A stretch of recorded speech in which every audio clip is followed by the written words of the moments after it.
Greetings all from the Sunshine State of Florida. My name is Taylor Green, and on behalf of the Sport Integrity Global Alliance Youth Council, we want to wish a warm welcome to all of Siga's members, supporters, and committed partners to the Siga Youth Forum. We sincerely hope you're enjoying your time at Sport Integrity Week.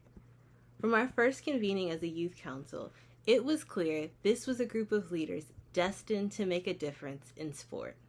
Throughout our time together, we decided to hear directly from the largest, most interconnected, and most diverse generation in our world today.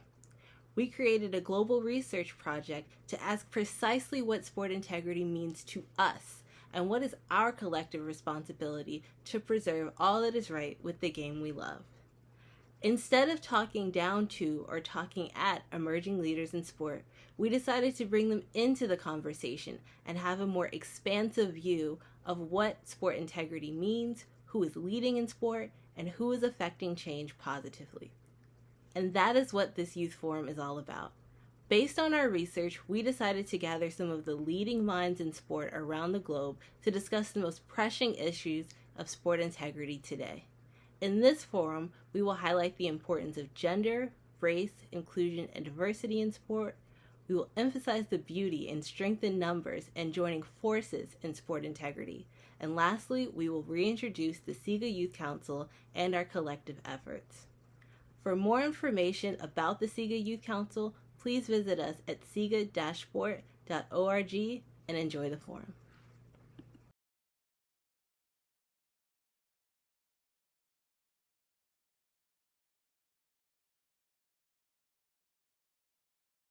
Welcome everybody to Sport Integrity Week 2023. This session is from the Siga Youth Council, all about grid and how it's applied in the sports industry. So what is grid? It's all about gender, race, inclusion, and diversity. Really broad topics, really important topics. But before we dig deep on the sessions, I want to introduce all our special guests of sharing who they are, where they're from, and what they're currently doing in the sports industry. Taryn, I'm going to bring you on. Could you just do a little bit of an introduction about yourself, please? Yeah, sure. And great to be here. Thanks, Ed. My name is Taryn, and I'm a programs and grants manager at Laura's Sport for Good Foundation, based in London in the UK. But I am a proudly South African, where I was born and bred. So really, really great sporting culture to come and work in the industry in London now. Amazing. Taylor, I'm going to bring you onto the screen. Could you share where you're from? And you're the chair of the Siga Youth Council, but could you just share what you're currently doing now, just for the viewers watching in? Absolutely. Thanks, Ed. Honored to be here and joining you all from the Sunshine State of Florida. I have the distinct pleasure of serving as chair of the Siga Youth Council. And in my other life, I serve as project manager, racial justice at Common Goal. So really looking forward to this very timely and always important discussion. Absolutely. I'm going to bring onto the screen Reem. It's awesome to have you here. Could you share where you are currently at, what you do, and where you're from as well? That'd be amazing. Yeah, I'm really excited to be on this panel as well, and always great discussions with you, Ed. I am originally Egyptian, a proud Egyptian. I've lived in the US for 10 years, and I ended up in Spain for the last 2 years. I am a two-time Olympic artistic swimmer, and also the ex-assistant coach for the United States senior national team, coached the South African duet at the last Tokyo Olympic Games. And now I'm a worldwide choreographer/consultant who also happens to be a sports journalist. That's my story. Awesome. And last but certainly not least, Ben, I want to bring you to the screen. Could you just share where you're currently at, what you're currently doing, and where you're from as well, please? Sure. Great to be back on, Ed, with you. My background is I'm English originally. Had a background in professional rugby, played that for quite some time, and now coaching and currently based in Fiji, out in the Pacific, head coaching the Fiji national team. And yeah, it's a very different part of the world, but it's a great place to be. Amazing. So as you can tell everybody, all our speakers are literally across the world, which is so relevant to today's topic. And the first part of this session is how can grid make a sport industry better professionals? Like for me, these are big topics with regards to gender, race, inclusion, and diversity. So for me, I want to start this because I feel like I'm part of this process as well. It's made me more mindful when I work with different projects around the world of all these big topics. And particularly with regards to the inclusion and diversity, it's massive, just from how I do my meetings, but also with certain projects around the world I do. So, Taryn, I'm going to bring you in. I'd love to hear your thoughts as how grid has influenced you as a sport industry professional in the current work you do. Yeah, thanks, Ed. And again, I think it's just reflecting on sort of my diverse experience, having grown up in South Africa. I also lived and worked in Vietnam for 2 years before then moving over to the UK. So 3 very different countries, contexts, cultures, people of different ethnicities, etc., has really created a holistic view in terms of lived experience, different voices, different talents and viewpoints to bring to the table.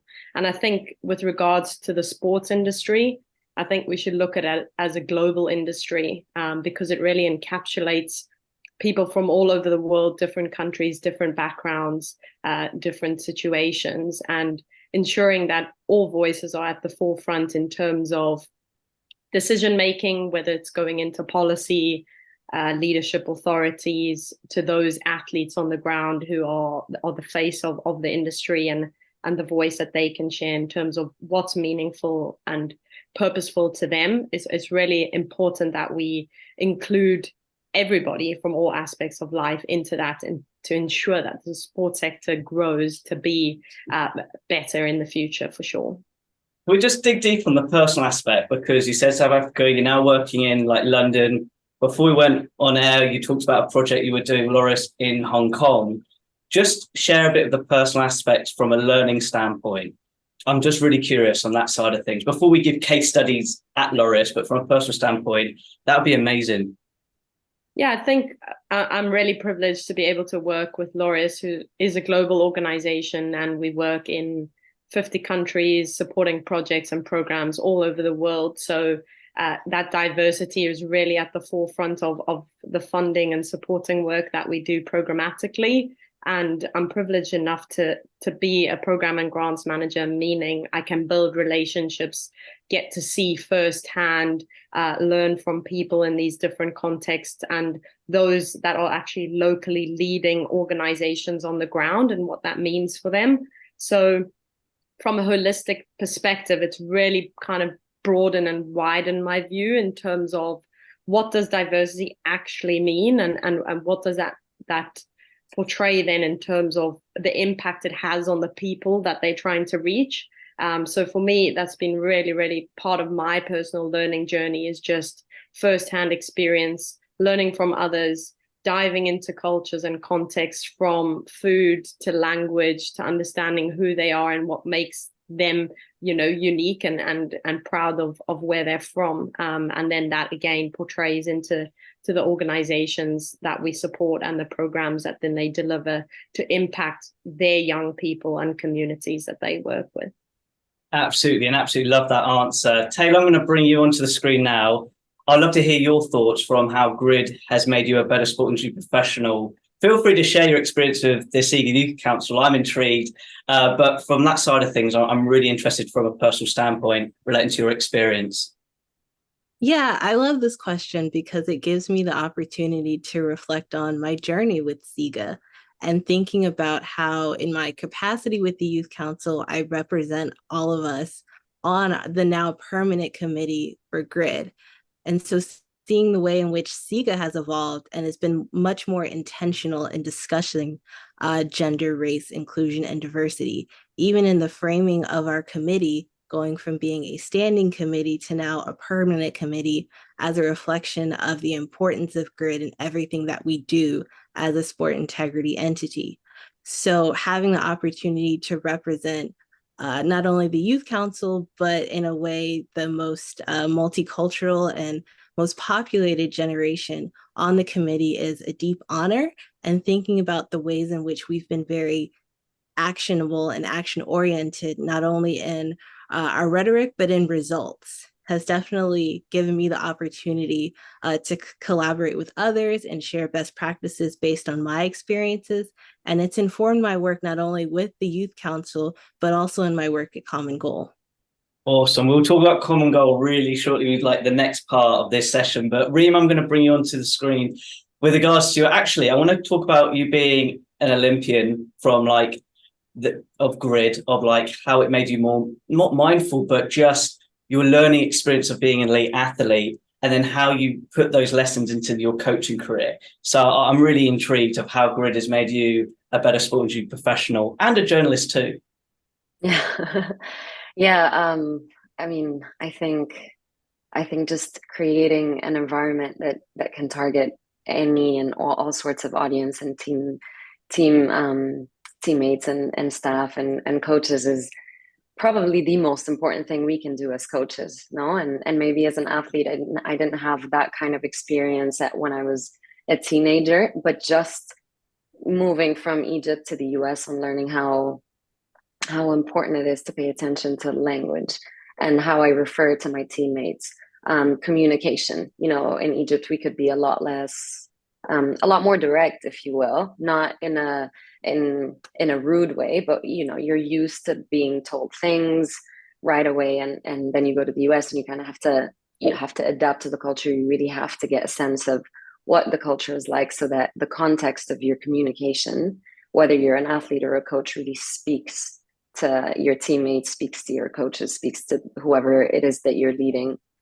And so that experience has given me everything. It's really taught me how important it is to also allow a team to really fully use the different life experiences that each of these athletes or members of a team have, and different perspectives and the cultural backgrounds, and take that as a strength rather than, you know, feel like it's an obligation to make sure, you know, we have everything under control. We're thinking about gender, we're thinking about inclusion, we're thinking about diversity. It's a humongous strength that fosters a rich pool of ideas, innovation, different approaches that can really grow a team together, broader perspectives in general.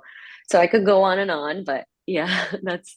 I want to dig deep a little bit. So next section, we will talk about the communication in a lot more detail. But while you've just sparked it, with regards to like going from Egypt to, because I remember you had a good stint at the United States for a college standpoint and coaching the national team. Could you go in a little bit more detail? I know you mentioned about the communication style, but for me, the inclusion side, I think is massive, just for people to learn that we can learn from different cultures. So I'd love to hear your thoughts on that side of things in a bit more detail. Yeah. Basically, a coach's impact on a team is huge, right? Mm-hmm. On every single level, like whether it's mentally, emotionally, whatever it is. And being a role model to these athletes, by not only talking about how important it is to be inclusive in the way we say things, do things, refer to collaborate with other teams, with other cultures, with other people, but also provide cultural stories, if that makes sense at all. Yeah. Like, you know, being in the US, what's a better country to talk about with more diverse backgrounds than the US? Obviously, there's a lot in the world, but being there and allowing or providing education to these athletes and to these team members of how it can be like outside of their bubble, or how it can be like outside of the US, you're already creating a culture that is completely different to what they're used to. Mm-hmm. So even if it's not specific things like language and terminology and all that stuff, you are building awareness that's significantly bigger than what they could be getting if they're just coached by, you know, Americans per se, or individuals who are used to that specific culture. And that creates an impact on the team, obviously, and also creates equal opportunities, because that kind of impact also grabs attention. And maybe more introverts on a team could feel like, oh, this is, you know, maybe we're not used to this, but we can speak up, or maybe it's such specific things, but basically you ensure that athletes of any stereotype that you're talking about have equal access to training, have equal opportunity, resources, all that good stuff. Amazing. I'm going to bring Ben on now, and feel free to elaborate some of the points that Reem said from a coaching standpoint, Ben. But beforehand, how was like grid made you a better sport industry professional, but also coach too? I'm really curious on that part. Well, I think I've probably been blessed in my sporting career, Ed, because I've coached and played in pretty much every continent in the world, Mm-hmm. and so in terms of that diversity, it's had a big impact on me as an individual. I think when you take it from a playing perspective or an athlete perspective, it helps you connect with your teammates, helps you understand your teammates, and it helps you become a better person through it, you know. And then as you take that into coaching, I think it's the awareness that you get and the understanding of how important culture is, how important the effective culture is in a team. You know, I'm here now in Fiji, and as a coach, if I wasn't aware of what the culture's like, I'd really struggle to connect with the players. I'd really struggle to connect with the place that I'm in, and it would make my job a lot harder. And so, being aware of it, being able to embrace it, allows you to actually just get more out of what you do, more out of yourself, and then more out of the people you work with. And it embraces the inclusion, the race, and the gender in all of that. You know, I pull it all into one.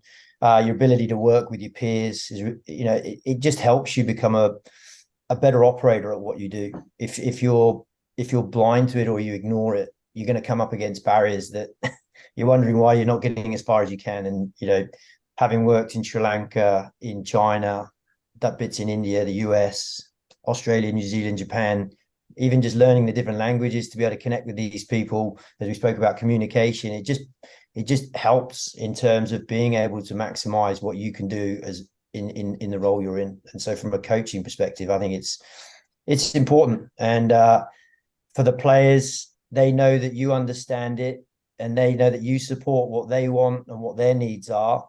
It helps them become a better athlete at the same time. 100%. In the second part, we're going to dig deep on the communication from a coaching standpoint, but I just want to go back to the player part, because I know it's been a few years when when it was your playing career, but rugby sevens is one of those sports where you're going to different continents, different tournaments. I just want, if athletes are watching this, to take all the learning, except them trying to win every tournament. I'm just curious of, there's no better way to learn while you're competing. I'd just love to hear your thoughts reflecting your rugby career on that side of things. Yeah, I think sometimes you can be kind of one-dimensional, one-focused. Like, it's all about what happens on the field or the track or the pitch or the pool, wherever it may be, and that's what you're ultimately there for. But actually, if you take yourself out of that, you are there to perform 100%. But actually, you're going to maximize all of the things that you're doing in the place. Like I think someone mentioned food. It's a big part of different culture. Just going and trying different things is going to help you learn. And it's being able to not be fearful of those things, try new things. Again, when we're on tour, to be able to just get out of your hotel and go and be amongst the people that are there in these different places is a huge benefit to you as you grow as a person and the way in which you're going to adapt in society as you grow forward. Again, like I said, something I loved doing was actually connecting in that way. Like, we used to travel with a team. I'd often find myself sat in a room talking to a different team. Half the time we might not even be able to speak the same language, but just because rugby's connected you, sports connected you, it's not a barrier. It's something that you can embrace. And I think it's important. We're constantly learning, constantly adapting. And if we just stick single-mindedly, we're gonna miss those opportunities, and you'll regret that. 100%. So there's the first part of everybody. Now you've got a flavor of how grid is applied to our lives. Now I want to see how it's applied in the industry. So Taryn, I'm going to bring you on. I'd love you to talk about the Loris event, the Sport for Good, and how this is implemented from an industry standpoint and then applied into the real world. I'd love to hear your thoughts, and also if you wouldn't mind sharing your learning lessons as well from that summit. Yeah, thanks, Ed, and really interesting to hear everyone's different perspectives and experiences in their roles and bringing grid to the forefront. So, in terms of Loris, I'm not sure if people are aware, but our founding patron is Nelson Mandela, and at the 2000 Laureus World Sports Awards, he made the famous speech of sport has the power to change the world. It has the power to unite in a way that little else does. And he also goes on to explain that it's more powerful than governments in breaking down racial barriers, and it laughs in the face of discrimination. So really, really powerful speech that Nelson Mandela made in 2000 that created Laureus Sport for Good Foundation, where I work now today. And with that, we work in communities from the most unequal backgrounds, violence, and face high levels of discrimination, using sport as a tool to make a social impact. So we work in 6 social focus areas, and 2 of those really, really speak to GRID, one being gender equity and another being inclusion. And from a gender equity standpoint, this carries on to women and girls and empowering women and girls, but also looking at other genders, so transgender, non-binary, and more gender expansive genders. And then from an inclusion standpoint, for example, could be different ethnic racial groups becoming more social cohesive, or inclusive of persons with disability. So some of our projects that we have done, or work that we've done beyond just our grant funding and working with implementing based organizations. This year we hosted a global summit in London that brought together over 200 of our partners and funded organizations programmatically, our athletes and talent who are our ambassadors and kind of represent what Sport for Good and providing more meaning and purpose towards their platforms and being able to use their voice.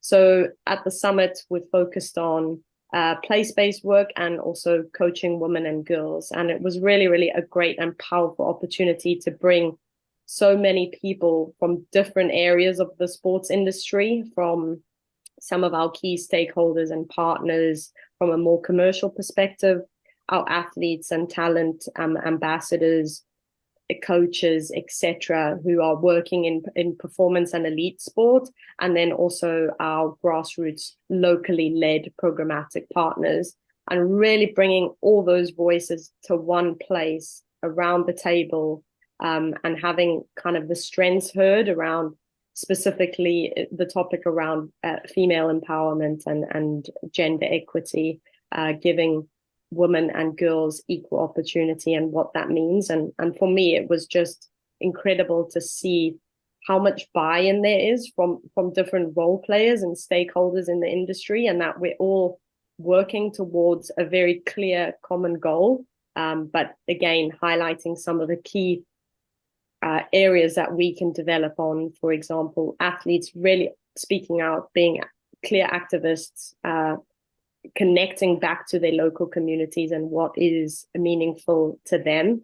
And then our program partners learning from each other, shared learning, knowledge and practice, and also being able to communicate across different contexts and barriers, and how can they overcome those together and strengthen the sector globally as a whole, was really, really powerful.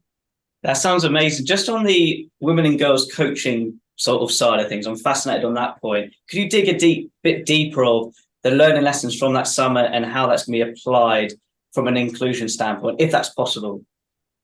Yeah, definitely. It's some of the key focuses in towards our programs in terms of actually creating platforms for girls and young women to participate in sport, and what does that actually mean? One of the common barriers that we see is firstly societal norms around that women and girls shouldn't be playing sport or participating sport or pursuing even a career in sport, and now how organizations can educate communities, parents, teachers, leaders around that behavioral mindset and attitude change, and taking them on the journey with them. So how do you not just influence the girls, the young girls themselves as participants, but their support structures around them and enabling that holistic, sustainable societal change.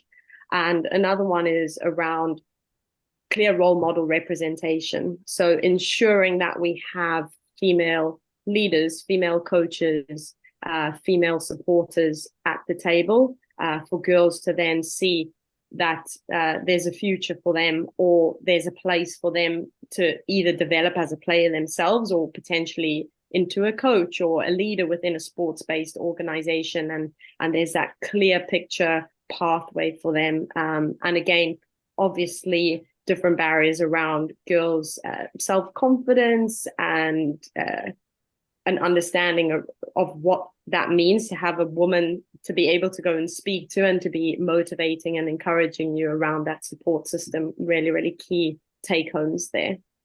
Absolutely. Taylor, I'm going to bring you on with regards to Common Goal specifically. Can you just share actually your main role again and the current project you're working? But there's one I'm really intrigued is the Switch the Pitch program, which sounds fascinating what Common Goal are doing. So yeah, the mic is yours, my friend. Sure. So I'm the project manager for racial justice. At Common Goal, we have several impact areas: gender equity, environmental action, mental health, and of course, racial justice. And we take an intersectional approach to accomplishing all of these impact areas, which I think mirrors the ideal approach of looking at grid and not looking at gender, race, inclusion, and diversity in silos, but looking at how each impacts and informs the other. So in my role, I lead the Anti-Racist Project, and one of our key initiatives is Switch the Pitch, which is a youth-centered soccer initiative, which looks to empower coaches and players. So looking specifically at the US, at the age of 5 is around when young students start noticing certain differences in identities, including gender and race. And unfortunately, for young people of color, that's around that age when someone may experience their first incident of discrimination. And so when we hear about discrimination in sport, it's usually someone very famous at the pro level, but we tend to ignore the systemic issue at the youth and academy level. So at Common Goal, we beg to differ and we suggest a different solution. Why not take a proactive approach at the youth level and equipping not only players and teammates, but coaches to be the most inclusive figure in a young person's life? So we offer a curriculum that's both in-person and virtual. We partner with different academies and grassroots organizations, and it's all in the name of creating equitable and just solutions in pursuit of racial justice throughout youth soccer. Just to dig deep a little bit, because the one thing I enjoyed from that program is the training, or the challenges firstly, but also the training, which you've mentioned. But related to Taryn's point about the importance of role models, how important is that with regards to this project? I'm just curious. Absolutely. So we really try and apply the concepts of talking about racial justice, allyship, preventing and responding to racism at the youth level, but we apply it to soccer. So it's through challenges and modules that coaches would be going through with their players anyway. And then afterwards, they can have a debrief discussing things like identities and understanding that in order to be a good teammate, for example, having good communication and empathy, those are the same skills needed to be anti-racist and to be a good ally off the pitch. And so not only looking at coaches on the sidelines, but also looking at their fellow teammates and looking at themselves and seeing the opportunities where there's places for growth and allyship and leadership at the youth level. Awesome. I really love that little case study. Reem, I'm going to bring you on now. And I want to go back to the culture, but more specifically currently. Like this year, you've done work in New Zealand. You're also doing stuff in Barcelona. And I want to bring in what Taryn said about the role models from an athlete standpoint. And you are one, like a two-time Olympian. I'm just curious of how you use your platform for good with regards to grid and this discussion today. Yeah, definitely. I think being a leader at all levels, and not just being a leader where you know you can be, that's a huge one. It's be a leader for all, not for one, and by that, you got to pay attention and be aware to so many of the things we've kind of just pinpointed at, and adaptation is one of them. I think Ben said that really, really well. It's being open to adjusting your strategies, adjusting your coaching, like your coaching approach based on not just what you know about the culture that you're working with, the athletes that you communicate with, but also based on feedback. And a lot of times that feedback requires you to get slightly uncomfortable and talk to different people you're collaborating with, and not just lead and lead and lead. So that requires you to also take a step back and listen and kind of be coached in a way. And growth just multiplies. It, just like Ben said, for you first as an individual, and then obviously as a coach and a leader, and then past that as well, because that's what you pass on to these athletes. And for me, my experience in all these different places, and I've also been super blessed to be able to work in every continent. And truly, sometimes we really don't speak the same language. It's learning that commitment works every which way. Like, you just have to commit to what is it that grid stands for, right? Okay, maybe we don't speak the same language. Maybe I'm still kind of adapting to how France does things, being okay with certain things versus not being okay with it. But I'm still going to commit to, we're being inclusive here, even if, you know, we have somebody on the team who's not understanding certain things, or who's not able to speak up for themselves. Like, it's always going back and, okay, is everybody being included in the conversation? Is everybody from all these different backgrounds being heard? Are their voices heard? Are the voices of the other coaches heard as well? And that brings the conversation to a whole other level too, because sometimes as coaches and leaders, and I've definitely been guilty of this one, our focus is so much on the athletes, and sometimes we don't realize that there are so many other coaches on deck too, and there are other staff members on deck too. And in my experience, it's making sure that the education isn't just for the athletes and being, you know, talking about it, but really checking in with these other individuals to make sure we're reaching them the right way. So a tiny example is like in a more individualistic culture, you know, rather than talking about a certain topic, like we have to be inclusive, we have to be this, sometimes it's highlighting the benefits of what being inclusive would bring them. And that would kind of be like the way of them saying, oh yeah, this is a conversation we're interested in. And mostly I find it with coaches and leaders more than athletes. So yeah, in my experience, it's a whole lot of things, but obviously communication, language, and terminology, those are like the humongous things. And I think those are pretty clear, but really studying the premise and knowing how to enter the conversations and how to listen and when to listen. And my final one would be like cultural practices. I came to Spain, I was in the US for 10 years, and I was like, okay, well, let's do this. And then all the athletes are like, no, but we have 3 days off, and like a random week, and it's like a week before competition, and I'm losing it on deck. And I'm thinking, okay, well, a really easy thing to say or do is be like, well, no, we can't, because we're not going to be able to make it and do the choreography and finish the routines and make sure they're synchronized before then. But it's okay, going back to how important is it for these athletes to take that time off that they've always been used to since they were little kids, and how culturally important is it for them to have that break and figure it out, adapt. Like it's important. It's a lot more important to them to have that, and then have that conversation also present for the future. Like, sure, we're not going to be able to do it now, but let's talk about it. How important is this for you? Can we in future camps or in future years find an in between, like a 50-50, where maybe we take a day and a half off and then train for just one day? And it's really just being open and adapting and listening and making sure that everybody's part of the conversation. Is it all right? We could talk about New Zealand. The reason I say this, I was following the whole Instagram story because you're doing so much virtually. And I think we're in this virtual world now, how we work from a hybrid standpoint. But when you got to New Zealand, the reaction from your athletes was just amazing. And I just think of course, face-to-face communication is the best, of course. I know we're doing this virtually, but would you mind just sharing a little insight? Because it is so relevant. Bear in mind, you're in Barcelona, you have to go nearly across the world, nearly where Ben is, really. So could you just give that little case study? Because for me personally, it was awesome to see that behind the scenes. Yeah, I didn't work for a long time with the New Zealand athletes, but when I went to New Zealand for 10 days, I think my goal was like a very specific one, which was understand them. And then everything else, like everything will ripple.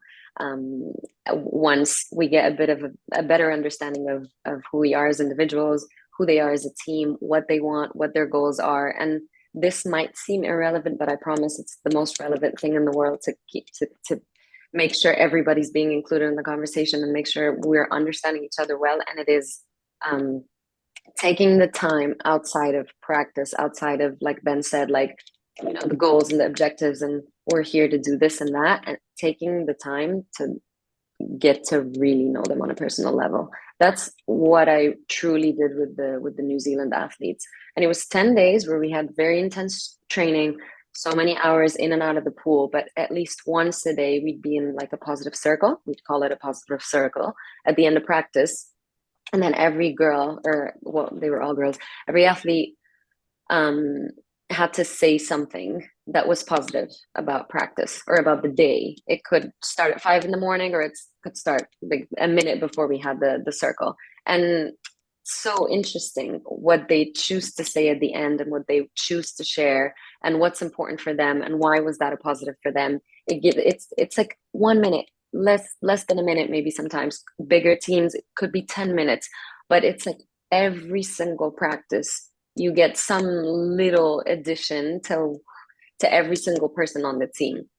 And I think between doing that and asking to share strengths of each of these athletes in front of each other and saying 3 things they love, simple things that we do, all of this at the end really converted. It just became something super beautiful, where at the end of the 10 days they were like, we feel like we've grown so much, and we haven't necessarily done so much more in the pool, but we're more united, we're more connected. I feel like I'm heard. I feel like I'm, like really understood that I'm a leader, but I'm shy all the time. But it's like they get to know each other better, you get to know them better. They get to hear it all out loud, and then that is what creates that I'm different, but I'm in. I'm coming from a completely different background. I'm coming from Australia and I'm coming from Japan. I'm on the same team, and now I feel like I'm really part of it. I have a role. And so I think that was the biggest thing that we found together as a team. And that's what created this beautiful moment once I came back to them. And it was a nice reaction to see, actually. It was amazing. And it goes back to that inclusion bit with this whole conversation as well. Ben, I'm going to bring you on now.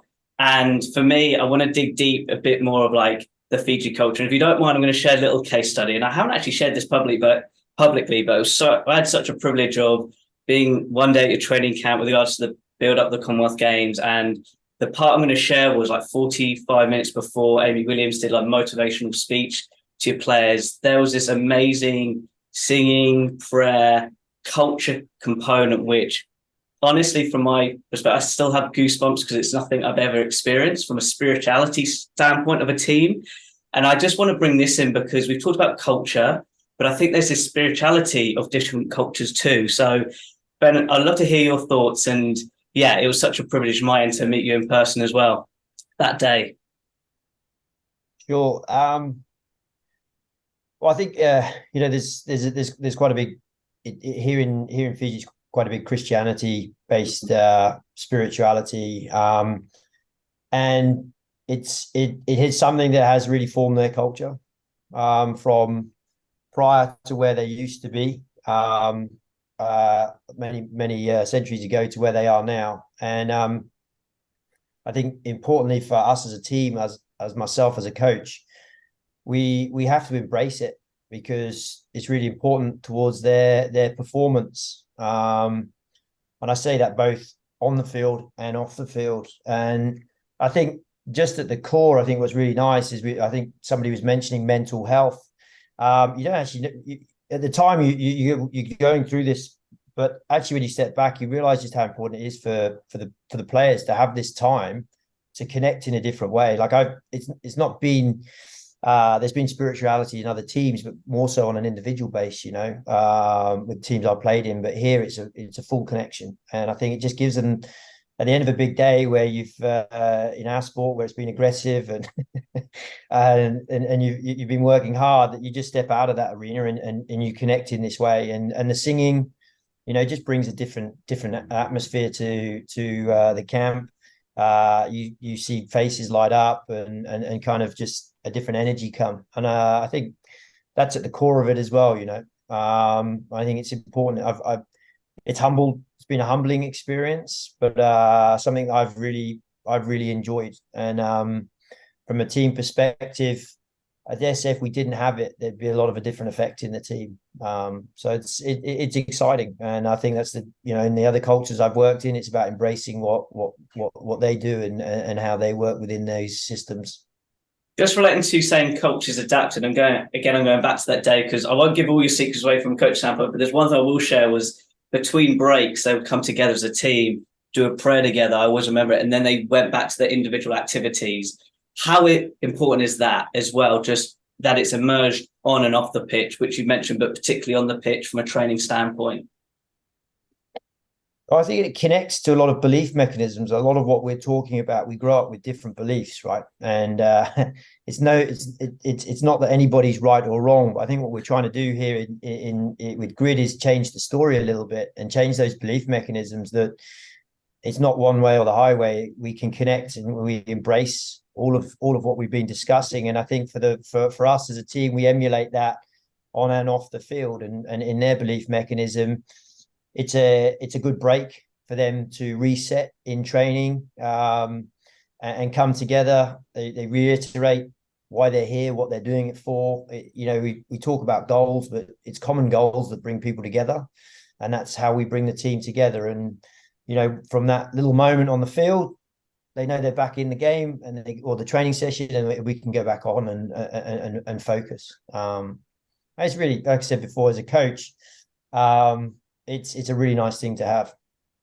100%. And one thing I want to relate to Reem's point, I love that positive circle, but she said a great point of, like, being a coach, we're so focused on performance, not the other coaches around from a communication standpoint. I'd love to hear your thoughts on that component as well in a team environment, specifically on the communication.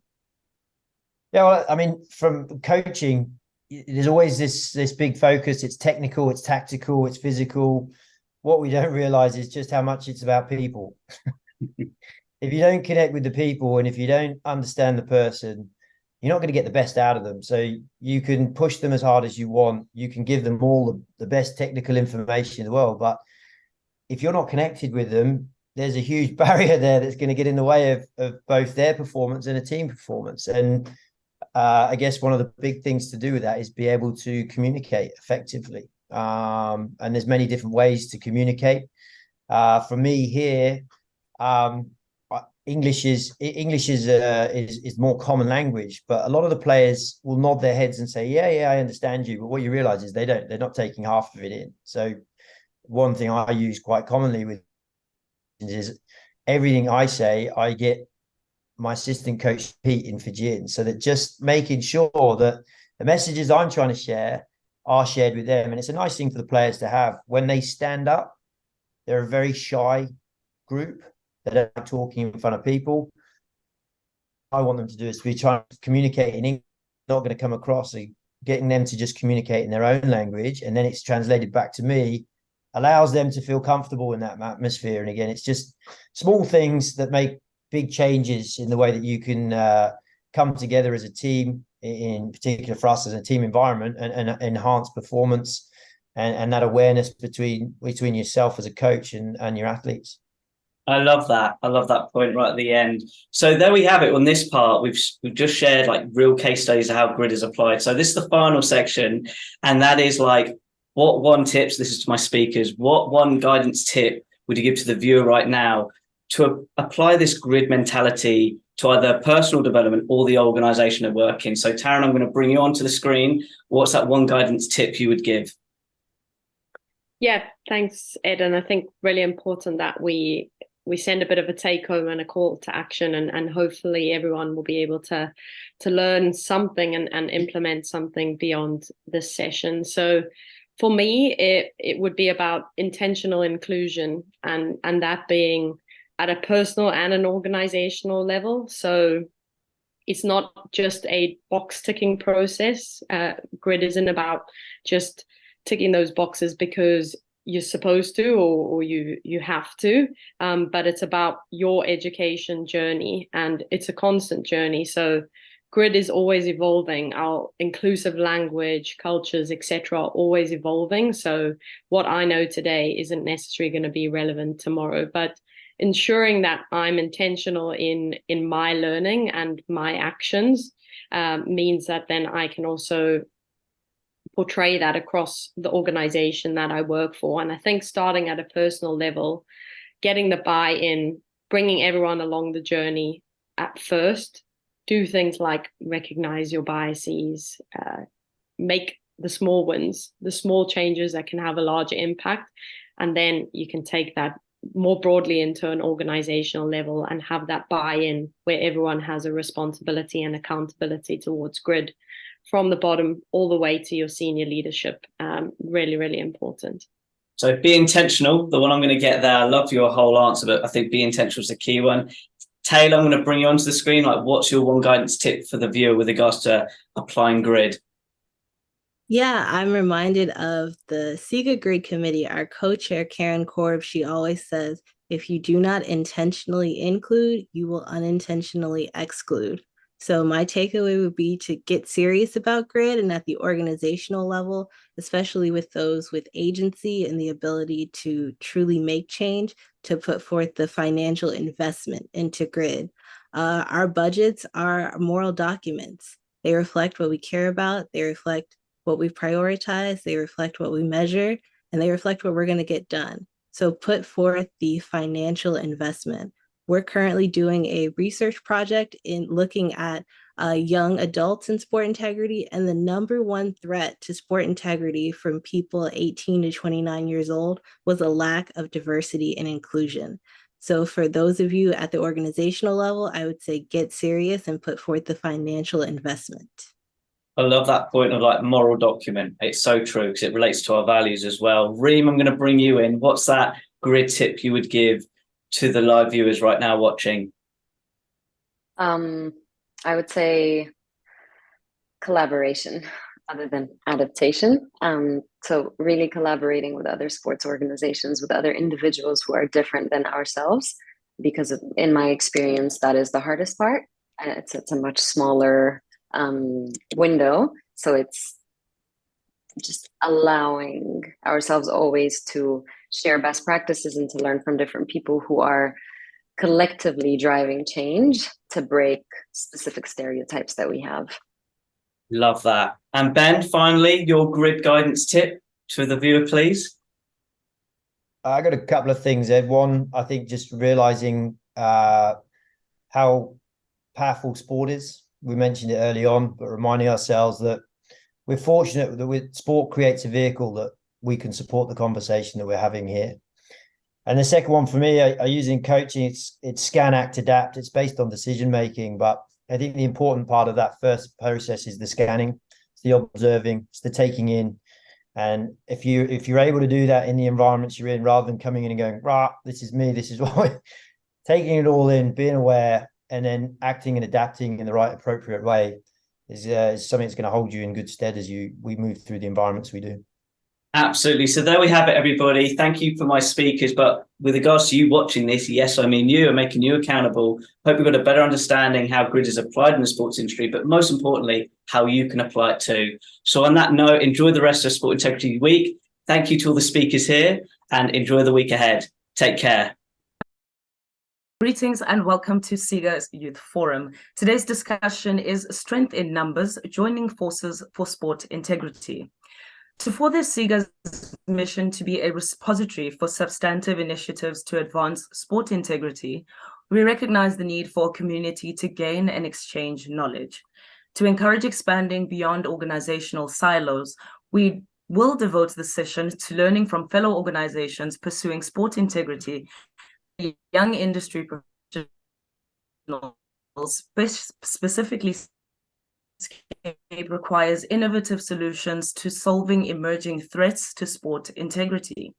With this session, we implore those invested in sport to resist the impulse for competition and instead foster a culture for collaboration. To add further context, the Youth Council is working on a global research project. We surveyed people ages 18 to 29 on their views on sport integrity and what organizations should Siga join forces with to extend the reach of our collective efforts in sport integrity. Either a survey respondent or a Youth Council member specifically recommended one of the people on our panel or our respective organizations as leading the way in sport integrity. We're having a discussion, sharing who we are, what we do, and ways to encourage collaboration through our work.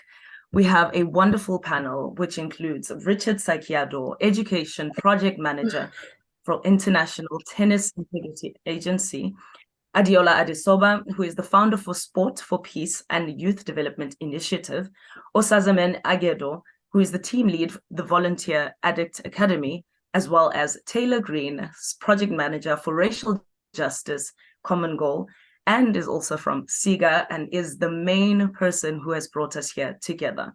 Without further ado, we're going to delve into the discussion, and I will start by swinging the first question, while actually just opening up the floor to Taylor to just extend on the profile that I've just given and just tell us a little bit more about yourself and how you will be contributing to today's discussion. Thank you, Tando, so much for a lovely introduction, and truly honored to be here as part of the Siga Youth Forum and to join my fellow co-panelists.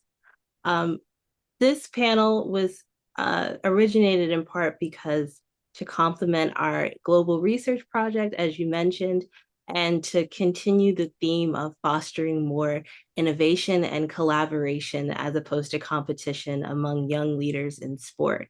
Something that I always advocate for, having the distinct pleasure of chairing the Siga Youth Council, is to network laterally instead of always vertically.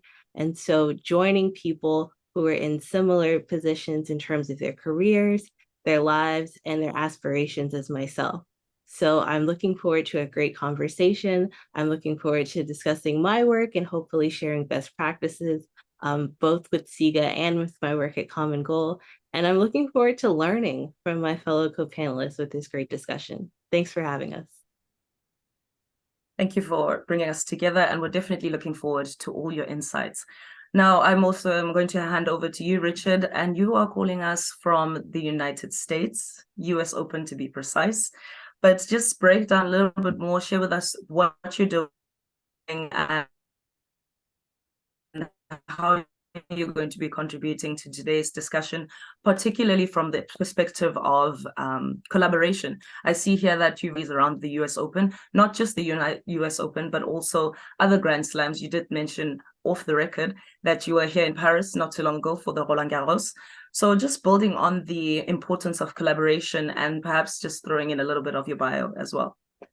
Yeah, of course. Thank you, Tando. So I work for the International Tennis Integrity Agency. So we are the organisation that is responsible for administering the Tennis Anti-Corruption Programme and the Tennis Anti-Doping Programme. So we oversee both of those programs, the entirety of professional tennis worldwide.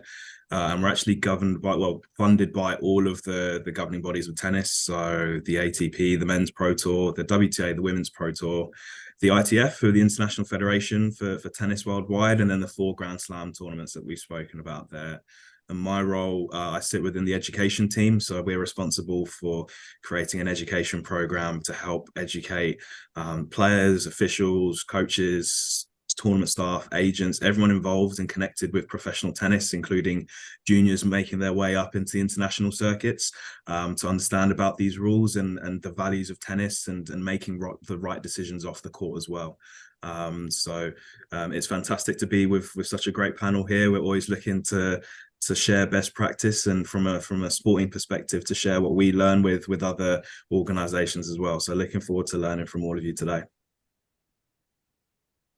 Definitely looking forward to hearing from you, because knowing that there is a an organizational body that is there to educate players, referees, and even the greater public on such things and such practices, especially surrounding integrity, I find is paramount, because then with education, then we can understand these things a lot better. And we'll find that players don't feel like they're being attacked. The public doesn't feel like they're out in the cold and don't necessarily understand these things. And like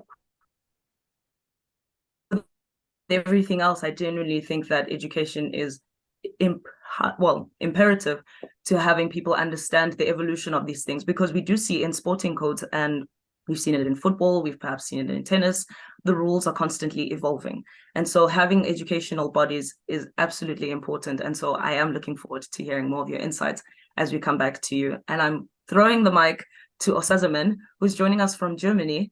And can you just expand a little bit more about what you do, Osazemen, and your participation in the Volunteer Addict Academy? But I also find it particularly interesting, your biography is that you're studying a master's degree in sports ethics and integrity. Before I can delve into the question, and just tell us a little bit more about yourself and what it is that you're doing in Germany.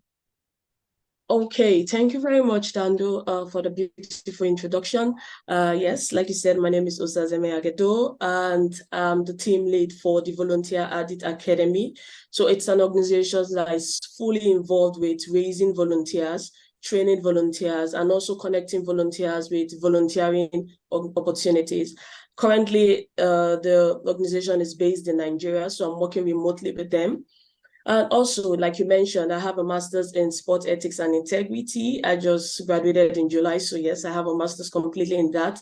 And I think one main thing about the master's program I really enjoyed was how versatile it was, expanding into the world of sport ethics, and also particularly sport ethics integrity, getting to research a lot about integrity bodies, integrity units, what they are doing, how this can be improved, especially looking at it from a philosophical point of view, looking at all the facts and what all these organizations, they are based on, their standards, and what can be improved or what can be done better. That's what the master's is about, and it was a really interesting time for me. And also, I have experience as a research assistant working with safeguarding, and which I know is a very important part of sport integrity. So I'm looking forward to these conversations and learning a lot, like Richard said. Thank you. Thank you, Osazemen, for a brief yet very detailed introduction, and congratulations on obtaining your master's. We look forward to having a lot more of your contributions. And I'm going to be passing the mic to Adiola Adisoba, who is joining us from Little Rock this morning in some parts and afternoon in others. And Adiola, the floor is open to you to just tell us a little bit more about yourself and Sport for Peace and Youth Development Initiative. I have also seen that you are in the data science field. So perhaps just telling us the importance of collecting substantive information. But actually, before we get to the question, tell us a little bit more about yourself, and then we'll get to the questions part. Adiola, the floor is yours. Thank you, Tando. I am Adiola, as you have mentioned. So I founded Sport for Peace and Youth Development initiative back when I was in Nigeria to educate young people about the positive value of sport, and also transmit the values of sport like resilience, teamwork, that could empower young people into transferable job skills when they're ready for employment. But along the line, I see like sport has actually grown beyond transmitting values and also helping young people to find themselves. So sport encompasses a lot of things that could help us solve social issues in the community. So right now, at the next phase of this youth-led organization, based on my work in youth sport integrity and sport governance, also with the Siga Youth Council, where Taylor is our president. We are working on a coalition of sport integrity educators, because we found out like sport integrity is a deep-seated issue, right? And it's not just in one country, it's everywhere. And more people need to be aware, especially young people like ourselves. We can hold leaders accountable, hold stakeholders accountable. So in the past, we've been focused on sport for peace, sport for youth development, and also advocating for safe sport.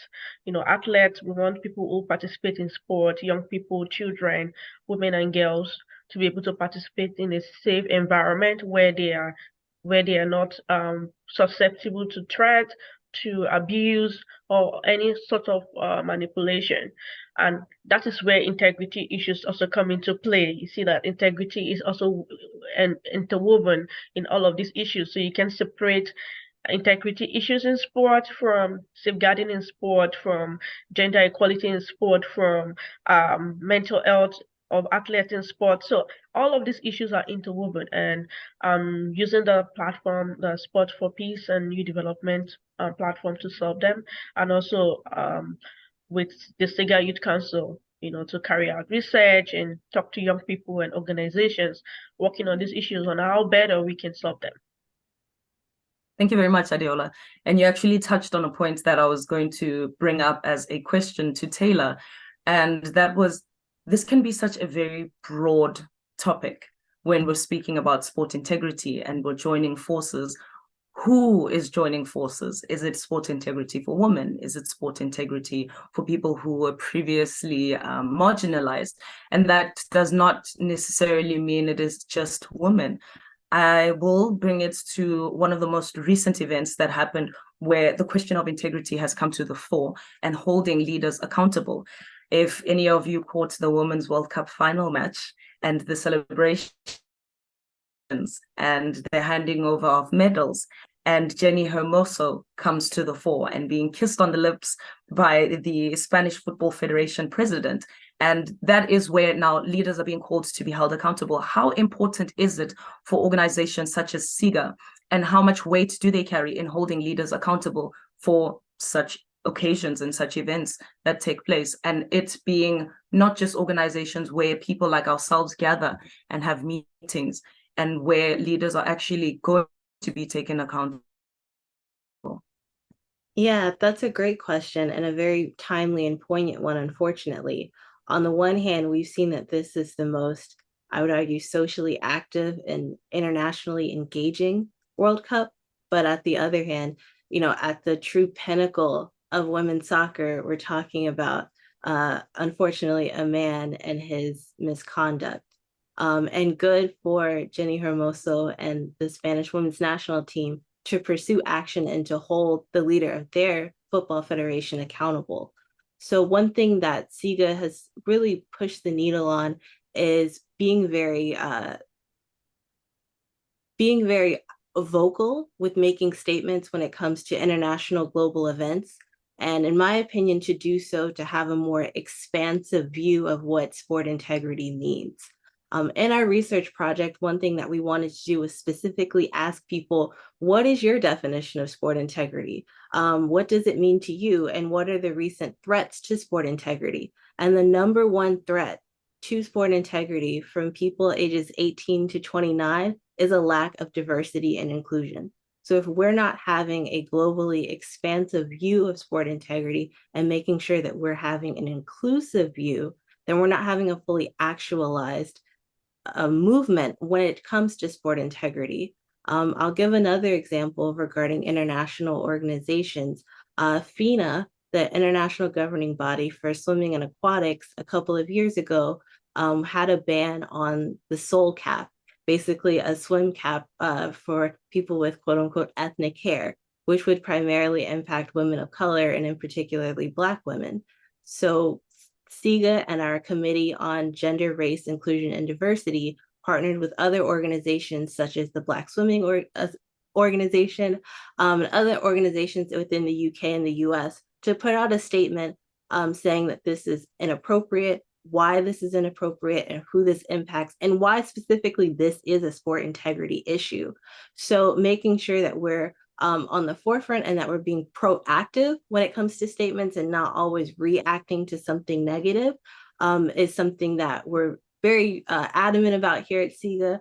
And then just very briefly, I think this conversation is very important because we're having this conversation in a positive context, talking about sport integrity and who it includes and making sure that we're not leaving anybody out does not always have to be a negative conversation after something unfortunate happens. We can have a positive conversation and foster more collaboration in the spirit of this panel in a positive manner. And that way we're talking about sport integrity in a way that perhaps more naturally feels more inclusive and brings more people in, as opposed to having it after something unfortunate, which may be more inclined to shut more people out. I like that you mentioned that, and it's a very good way to now redirect the conversation from a negative stance to a more positive stance.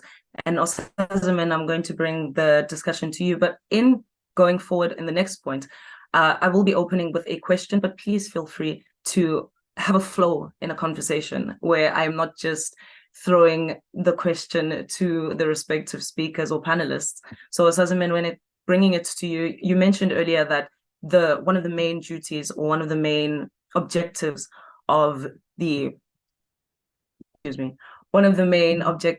Volunteer Addict Academy is educating volunteers, and which is the general public, about the importance of sport integrity. What can you say about the growth that has happened over the years, seeing that our panel discussion today is strength in numbers and us joining forces for sport integrity? Have you seen substantive growth over the years since your involvement with the organization? Oh, thank you very much. I think for sport integrity in Nigeria is still a very growing topic. There's still a lot of work that needs to be done. But I'm very thankful for organizations like Siga and many other organizations that are focused around sport integrity, shedding light on constant issues and raising their voices. These are organizations that make it easier to align with, or to get materials from that you can use as a teaching tool or a teaching instrument for individuals or people, like I said, in an organization in Nigeria that are not so much aware about sport integrity. And an example, like I said, about my master's program in sport ethics and integrity, we have an alumni group that's very, very vocal. You may see more stuff, maybe read some of our programs or some of the statements we've put out. You see it as the Sports Ethics Examiner. We talk about these issues. We try to draw light and try to also create materials, educational materials about sport integrity. And like the one you mentioned about the World Cup, which was very, very alarming and very interesting, because it gave us an opportunity to look at this case from different points of views, and also gave people the opportunity to air their views about what they think about it. Like I said, the sport integrity organization is still growing in Nigeria, but like you said, like Diola mentioned before, we see the intersectionality about these issues, how they are particular about the racism aspect of it, how the lady, like we talked about, the swimming cap. So the intersectionality about this issue is something that I feel a lot of focus should be put into. So these issues are out there, but they also intersect at different points. This is a Black lady that's also a Muslim, that's also uneducated. So there are a lot of points that these issues intersect, and how do you ensure that whatever program or educational materials you're bringing can actually touch each point or each sections, and people can actually relate to them, they can actually understand it, and they can actually see ways they can put it to use or put it to action. And I think that's very important, understanding intersectionality in this aspect. Thank you. If I can add there, I think it's also really important for sports organisations. I mean, coming from the ITIA, we only, our remit within integrity is only looking at betting-related corruption and anti-doping. But I think for sports as a whole, you can see it kind of progressing, but it can always do better. Is being open and transparent with the public and the fans and the commercial sponsors, everyone involved in the sport, regarding why decisions have been come to. And kind of to do with the theme of this session in terms of not working in silos. I think that's really important in creating that sense of trust with the public and with other sports other sports and your own specific sports community. I mean, our strapline, the ITIA, is tennis you can trust. We want to make sure that our sport is something that the fans know that, you know, is as fair as possible, that the sponsors can be happy to put money into, that the players can know that they're competing on an even playing field, and it's somewhere that you want to be part of that community. And I think it's really important to show that. We're all the time looking to improve in this area, have more of a a friendly face and a friendly presence. Of course, with sport integrity organizations such as ours, we're tasked with, of course, getting the people out of the sport who are going to be cheating it or bending the rules or going to be misusing their power or their position within the sport. Yes, we do have to sanction those, but we also are there to support and protect. And one of our main pillars at the ITI is prevention, and making sure that the players, that the coaches, everyone involved who are under our rules, they know that we're there to support them and protect them as well. I think that's really important, to have that standpoint, as not just be seen as kind of the enforcement organizations or those kind of cleaning up messes or being reactive, but being proactive and really pushing that prevention message too. And how do you push that prevention message, especially coming from the point of educating? I come from the media stance, and so I'd like to know, where can the general public access this information? I think one of the biggest challenges that we have in informing people is access, or the lack thereof, to information. And so what is an organization such as the International Tennis Integrity Agency doing to make sure that you're putting the work out there? So, because that is how you accumulate, and that's how you gain numbers, is by people getting access to the ideas, people getting access to the information, so that they can then also spread it and send it even further, whether via word of mouth, whether through sharing. How exactly are you guys putting the message out there to educate people? I think a big part of that is communication, as I said, being open with people within your sports community, but then for the general public and the fans as well. With making more efforts to communicate more openly and more clearly, using new platforms as well, such as social media, using that as a tool to connect with a wider audience as well. From the education team, we've always been big on making sure that our resources for our covered persons as well, but are as accessible as possible, and that everything, no matter where you are in the world, you know, we have 213 member nations that we're responsible for kind of protecting. So we need to make sure that everything is as accessible and open to be understood by people within our community as possible. But I think also we have a big presence on the ground at tournaments and events. As you mentioned, I'm at a tournament right now. So a big part of that is really engaging with our stakeholders. So with our players, talking with them, being open, having open dialogue with our officials as well, learning from them. We're working on some a survey of our own at the moment, where we're asking all of the players involved in our sport professionally, what can we do better? What's your understanding of sports integrity? How can we better protect you? The same with our officials community, regularly holding roundtable sessions with different groups of officials throughout the year to understand what more we can do to help them. So I think having that connection to your stakeholders within your sport, and not just kind of working in the dark and they don't know what happens until a decision comes out or some bad news comes out. So also shining a light on those positive stories as well. And because there's lots of great work that goes on at our organization and lots of integrity organizations around the world, so making sure to pump out those good news stories, those stories of innovation that are happening, those stories of collaboration such as this that we're all having today, is just as important as holding up those who break the rules and making those talking about those sanction decisions. I like that. And I like how Taylor mentioned it earlier, with shifting the discussion or the narrative from having sport integrity as only being known as something that is reactive, where we're analyzing stories after, and where people can then see it only as a kind of thing, and then actually shifting it towards informing people. So I really appreciate that you guys have now both touched on it, that they can be a positive aspect to it. I'd like to find out from you, what do you think the current status is? I know you're not based in Nigeria, but you did mention it when you began speaking about yourself and what you do. What is your stance on the current state of sports integrity in Nigeria right now?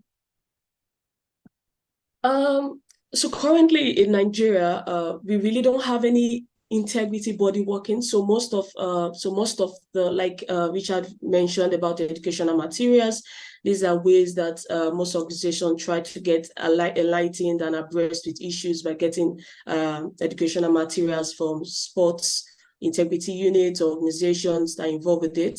So you get these materials, and then you can do an internal training for your staff or for your athletes.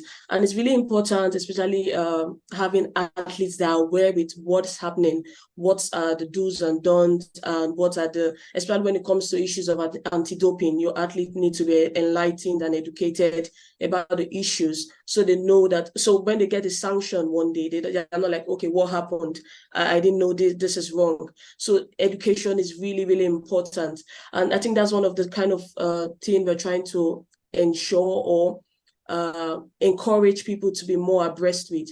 And also when you look at the aspect of safeguarding, so you have to ensure that organizations are aware, and not just organization in this aspect, even the athletes are also aware. And that's when you look at the African Union, what are they doing in African Union? And not just also from the African Union back to the ECOWAS and also the countries. So the African Union, they are collaborating most times with safeguarding organizations, so bringing out materials that people can actually learn from, they can actually take courses in. I think SSI, Safeguard and Safe Sport International have a course on safeguarding that you can actually take, and also FIFA has a course that on integrity that you can also take. So these materials, most times they collaborate with organizations in Nigeria, and they push it from top down. So members of organizations, leaders of the organization can actually take the courses and actually learn about it. Then also athletes can also be enlightened about it. But I think the issue that we're still having is how far they are going to the grassroots, because we have it from top and it's going down. But is it really penetrating people in grassroots sports? Are people still enlightened? And sadly, that's still a no. Sadly, a lot of work still needs to be done. A lot of enlightenment through social media, through sport governing bodies, through even non-profit sport organizations, or non-profit organizations that are involved in sports. A lot of work still needs to be done, and I'm hopeful and very positive in the future that a lot of work will be done, especially when you see the way the African Union is going. There are lots of positive moves, and also some sport organizations, a lot of positive moves. So I'm positive that it's going to get better. People are going to be more enlightened in the future. Thank you. Adiola, initially the question was directed to you, so I don't know if you'd like to expand on Osazemen's point, or had you picked up anything else that you'd like to expand on in light of the question that was posed before? Yeah, thank you. I like the fact that Osazemen mentioned like she's positive still. I really like to hear that, because most times when we ask, or when people talk about Nigeria or talk about our country, this is always like in a negative manner. So I really like that she pointed that out, because I know like there are organizations, there are young people like myself and herself who are working hard, right, to change the narrative about sport integrity issues, to educate athletes, educate sport organizations, and keep stakeholders accountable. So let me give you an example. When I was with the Commonwealth Youth Sport for Peace and Youth Development Network, so our focus was really to educate stakeholders and young people, empower them and demonstrate the power of sport, and not just on the field of play, but also off the field of play.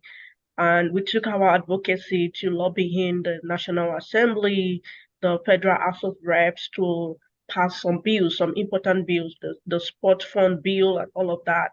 And we got a lot of support from both private stakeholders, from the non-profit organizations in Nigeria, from some Commonwealth ministers to support our bid.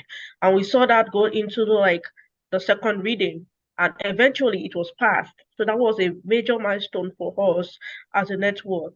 And in the course of that, I see that a lot of these people, young people, organizations who are working on these salient issues need to be amplified. Of course, the media can showcase something, and the narrative can be something else. But when we have sponsors, when we have allies in the places that matters, the impact of this work will come to the forefront. So I'm happy Osazeme has seen an issue in that, and she's working hard with some some of our colleagues and how they can change that narrative. And just like what we are doing with the Sport for Peace and Youth Development Initiative, I was sharing with some of Siga members that we, due to a survey and research, we realized that education and awareness is still needed. Some people don't see it as a big issue. Meanwhile, it's a very big issue because it affects everything, just like Osazeme has mentioned, the intersectionality of everything.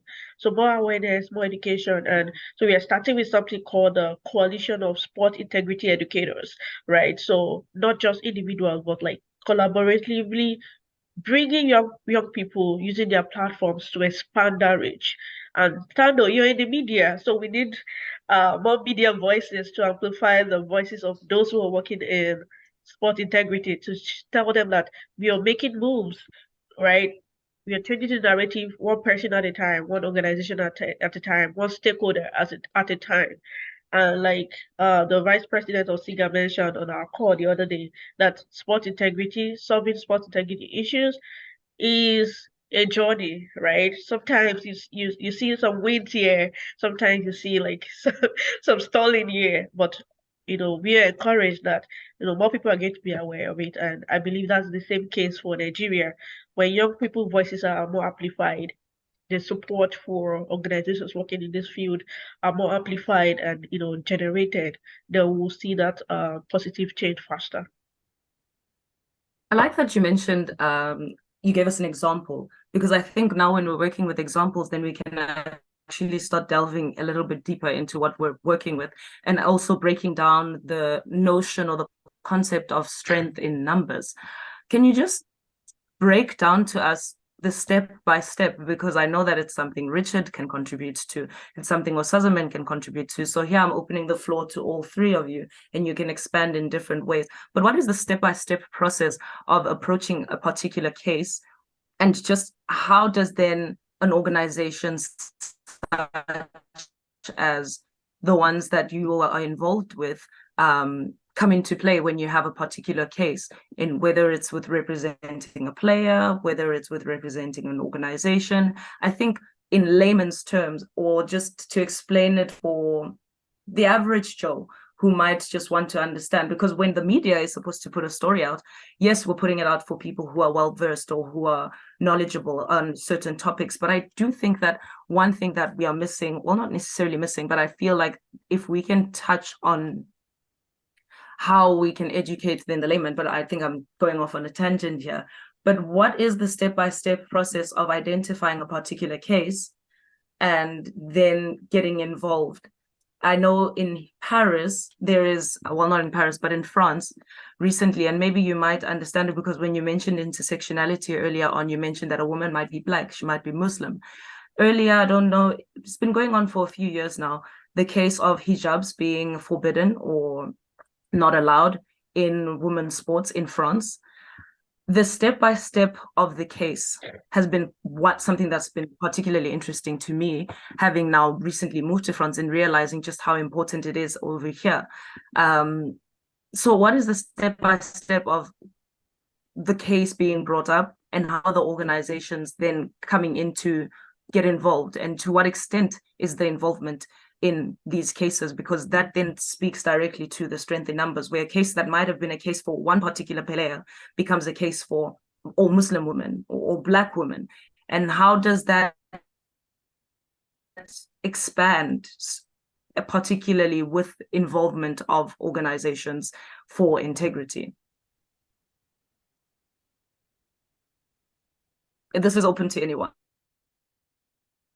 I can start. I think a great way is to be better acquainted with sport governance structures, and understanding who runs what, who has the money to affect change, and how they do it. I think that starts with knowing what you know and then knowing what you don't know. For instance, with Siga, for example, and I'm paraphrasing, but we define sport integrity as sport that's free of all illicit activity, and a sporting landscape in which all people have equal access to sport to enjoy it. And so by that definition, that usually involves most people in the world, but at the very grassroots level, very much envisioning a world of like leisure and play. But when we're talking about actually affecting change and making a difference when it comes to safeguarding, as has been mentioned, anti-doping, when it comes to certain sport integrity threats, that's going to be at a governance level. And so understanding what efforts are currently being made when it comes to sport integrity, what efforts, if there are any, have been made at the governance level in terms of their understanding and their, not only their personal, maybe moral or ethical commitment, but also, frankly, their financial commitment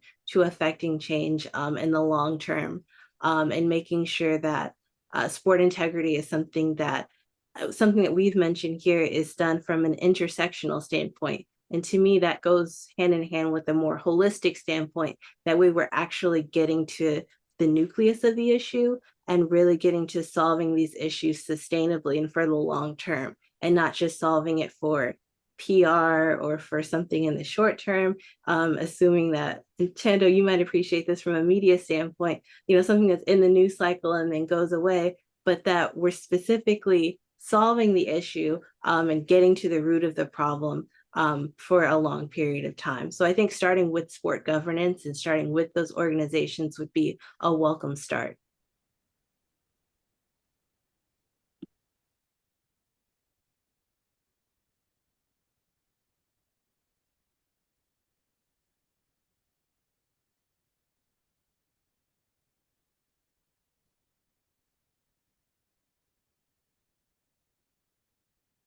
Okay, would anyone else like to expand on the point? Because I think the question was really a broad one. So I think if any of you had picked up anything that you'd like to contribute towards, particularly surrounding strength in numbers and how to get the layman to understand the importance of sport integrity. I think it kind of comes back to, as Taylor mentioned there, and kind of what I was mentioning earlier about being open and transparent as much as possible with your stakeholders, particularly as well, even when it comes to how the process of a case or something that's going through the legal processes. We make every effort to be as transparent about that as possible, every step of what a process goes through, but also for people to understand that when it comes to investigations or legal processes, they can be very complex and they can take time. In sport, of course, and for fans, when it's a team or an individual or someone's career at the other end that's on the line, of course, you want things to happen quickly, but unfortunately that can't always be the case. So again, making sure, and a lot of the time as well, these processes are done independent of the sport, or there's sort of independent expertise that's happening, so you can't affect those processes, or there are legal processes that you have to follow to the letter of the law and by the book. And it's lots of the time these things can't be expedited as much as we would want it to be. So just again, for people, not least the players and the athletes themselves who have to follow rules, but again, as I say, for the public to understand that sometimes these things can take time, but it's for the benefit of everyone that thorough investigations, thorough legal processes are done as much as possible to find as much evidence as possible, to be given as fair a trial or opportunity to be seen in a legal way as possible. So that's something that we make every effort to try and do, and to make public on our website, of kind of how processes work or how investigations work. For example, it's a question that we sometimes in our team have to talk to the players or to agents in particular about, is why things happen, how they happen, the length of time things can take, and why that is. So yeah, for me, it all comes back to being as transparent as possible about these things.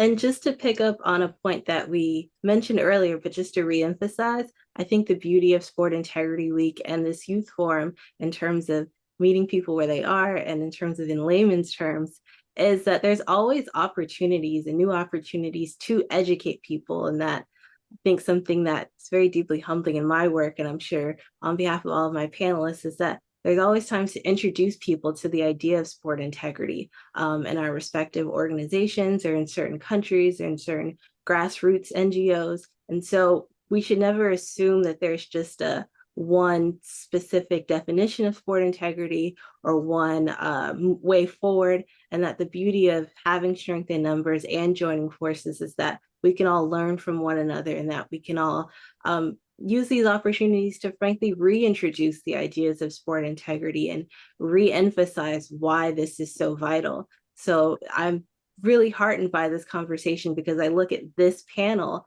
as an opportunity to, in layman's terms, just talk about sport integrity and why it's important going forward. I think that's really great. That's really important. Sorry, but just I think, and particularly the public or the sporting public or sporting fans, I think there's more of an understanding of sports integrity than what we might think. Of course, there are so many, as you say, Taylor, there are so many different topics and issues and things that constitute sports integrity. As I said, us at the ITIA, that's through the lens of betting related corruption and anti-doping, which are two very small parts of a very wide kind of part of the industry. But you mentioned a couple of very well-known cases there about what happened at the World Cup, the swimming cap issue. There are issues with safeguarding that have been very public, issues with governance with sporting organizations, and there have been some very big things that the public know about. They understand that ultimately they want to watch sport that's fair. They want to watch two teams or two athletes or however many athletes go head to head, and it's as fair as possible. They're just where they are is through hard work, grit, and determination, and they want to know that the people running the sports and the organizations are as fair and well equipped to create an equal, fair playing field for all. That's ultimately why we all love sport, right? We love the unpredictability of it, and we want to know that what we're watching is 100%. It's people's hard work and sacrifice and work just seeing who's better on the day. So I think there's an understanding of that as a kind of main underpinning of what sports integrity is. And then from that, unfortunately, we don't want to just learn about what safeguarding is from horrible cases that come to light. We don't want to learn what doping is from big cases, or we want to sort of have, like we've kind of said, touch on the good work that is doing in a preventative manner, that is done to promote fair sport, that equal sport, not just to learn. We don't want the public and sporting fans to just learn of integrity and integrity matters just from unfortunate bad cases that happen. Yeah, thank you, Richard, for what you said. Tando, you want to say something? I can totally hold on. The floor is yours. Okay, yeah, Richard, thank you for what you said when you say you don't want people to learn about sport integrity from popular cases. I remember a friend first encounter about sport integrity was the USA gymnastics case, and that's a very wrong way to learn about sport integrity issue. And going to the question that Tando asked about the step-by-step process of addressing or identifying some particular cases, it's a bit different, I think, because even when you look at sport integrity unit organizations today, they have different structures, in as much as most of them are integrity units, especially when you look at the aspect of maybe independent integrity units of sports. They have different processes. You look at Sport Australia. Australia have an integrity unit which is under the government, and then you look at other ones like probably AIU, this is under World Athletics, you look at the tennis, it's under, so there are different processes involved in each of them. And when you see different processes involved, because they, like Taylor said, different sport governance, they have sport management, they have different flows, they have different management structures, they have the different system that they handle their own issues. And I think one of the things that we hope for is that there's a standardization of processes, that in as much as this is under the government or this is under the units, we should see that the process at which issues are reported or issues are treated are standardized, at least some processes are standardized across most of these organizations. And I think when you raise the issues about inclusion and transparency, I think that's what Richard said. It's one of the key things about sport integrity. You want to be sure that this sport you are involved in, probably as an athlete or as a spectator, is fair and inclusive as possible. You are getting the total best experience. You're not getting an experience that has been manipulated or an experience from people that are under pain, but it's a total pure experience. And to increase transparency, ensuring that information or documentations are present on the website of some of these organizations is paramount. You check some organizations or some integrity units, it's so difficult to even find some code of conduct. I'm not showing any shade. I'm just trying to shed light. Yeah, so it's so difficult to get some documentations, probably even as little as code of conduct or how processes are done. And I think it's a bit difficult if you can't see the way issues are treated or issues are handled in the organizations. It makes you probably hold back or lose trust, especially when you look at yourself as probably a whistleblower. You want to be ensured that your identity is protected. You want to be ensured that if I'm going to share about this issue I'm facing or something I hear, this process needs to be genuine. This process needs to be very standardized. So ensuring that these documentations are present on the website of most of this organization is very paramount. And lastly, a follow-through. When you see whistleblowing, it should be a very easy process in organizations. It should be very easy and encouraging, so people can be willing to open up. People can be willing to share. And then I think that's what makes integrity as fair as possible.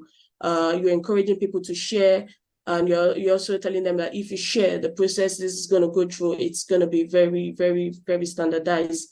And I think that will make people open up. And when it comes to sharing cases, I know we had, probably when I was in class one time, we had a discussion about issues that have been treated. Should they be publicly known? Should they be shared for everybody to know that, oh, this person was punished. This was what the sanction this person got. No AIU make their sanction publicly known. When they sanction you, you definitely know that this person got a sanction. But I think some other cases, especially when it's internal on a management level, it's so difficult. Like we are looking at Spain, and we are all eyes on Spain now, looking at what's going to happen to the president. Is he going to get sanctioned? Is he going to step down? This is public? But there's some cases about a management level that also not in the spotlight, and you don't get to know if this person was sanctioned or not. I know we have one case like that in Nigeria, and we don't know if the person is going to get sanctioned or not. Some of them are just hidden or done roughly and just shoved aside, and I think that affects the integrity of the process itself. Thank you. Just to add, I won't overflow the issue, I promise. Just to add, to the processes, standard processes, I believe that accountability is a partner to sport integrity, right? So for sport integrity to be made known to the layman and say this is very important, then there needs to be an accountability process. So as Amina has mentioned, processes, documentations, if all of that are in place, it's very easy to hold wherever it is accountable, and people will kind of feel safe. If somebody goes step out of the processes, out of the agreed standard, right? There's an accountability process to hold them onto. And understanding that, doing the right thing at the right time, right? Sport integrity. Without anybody, even if nobody's watching, I have to do the right thing because I'll be held accountable. That would kind of create that atmosphere of fairness and transparency, and everybody will want to do the right thing because there's a reward and also there's a consequence for not following the set standards of sport integrity. I think as well, these are 10 so I was just going to add, I think something that's what we're trying to work on and is proving successful for us is the idea of this being a shared responsibility. When we talk about integrity, it's not just organizations and people working behind the scenes, it's the athletes as well sharing that responsibility. It's the coaches, it's the officials, it's everyone sharing in the sporting experience. We all have a responsibility to protect our sports and to protect sport as a whole. And one way that we do that is very interesting when we're having education sessions with players. We always ask the question, what does the sport mean to you? And pretty much all of them, they say it's everything. It's, I've learned so much from it. There's so many values that I've learned from what I do on the court that I can apply to stuff I do off the court and to my wider life. Ultimately, no one, not with research to back it up, but pretty much no one picks up a tennis racket or kicks a football or does whatever sport for the first time and thinks, I'm going to go on and cheat people out of this, or I'm going to abuse the system. They do it for pure love of the sport and the enjoyment and the feelings and the lessons they learn from it. So therefore, everyone has a responsibility to do their part. When you talk about the processes as well, some of the processes start from a report or something being, you mentioned about whistleblowing, for example. Sometimes that comes from the participants themselves. And when you talk about reporting or whistleblowing, it can seem like a very scary prospect to some people. It's very formal. I'm going to get in trouble. My name's going to be out there. It's going to be a long legal process, etc. It's going to take away from what I need to focus on the pitch or on the court or wherever. But for us, it's very much, it starts with a conversation. We don't, the word report, as we say, it can sound quite scary. All it starts with is just a simple conversation that, hey, this didn't feel right, or I'm not sure about this, where can I go to for help?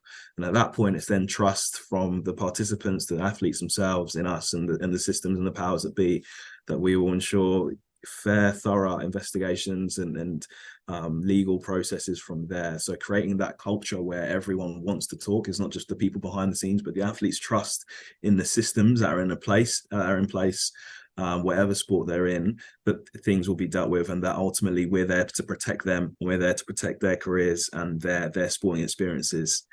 So I think that shared responsibility piece is really important as well. We see it everywhere, whistleblowing, from when we're children. It has a negative connotation to it. Snitches get stitches.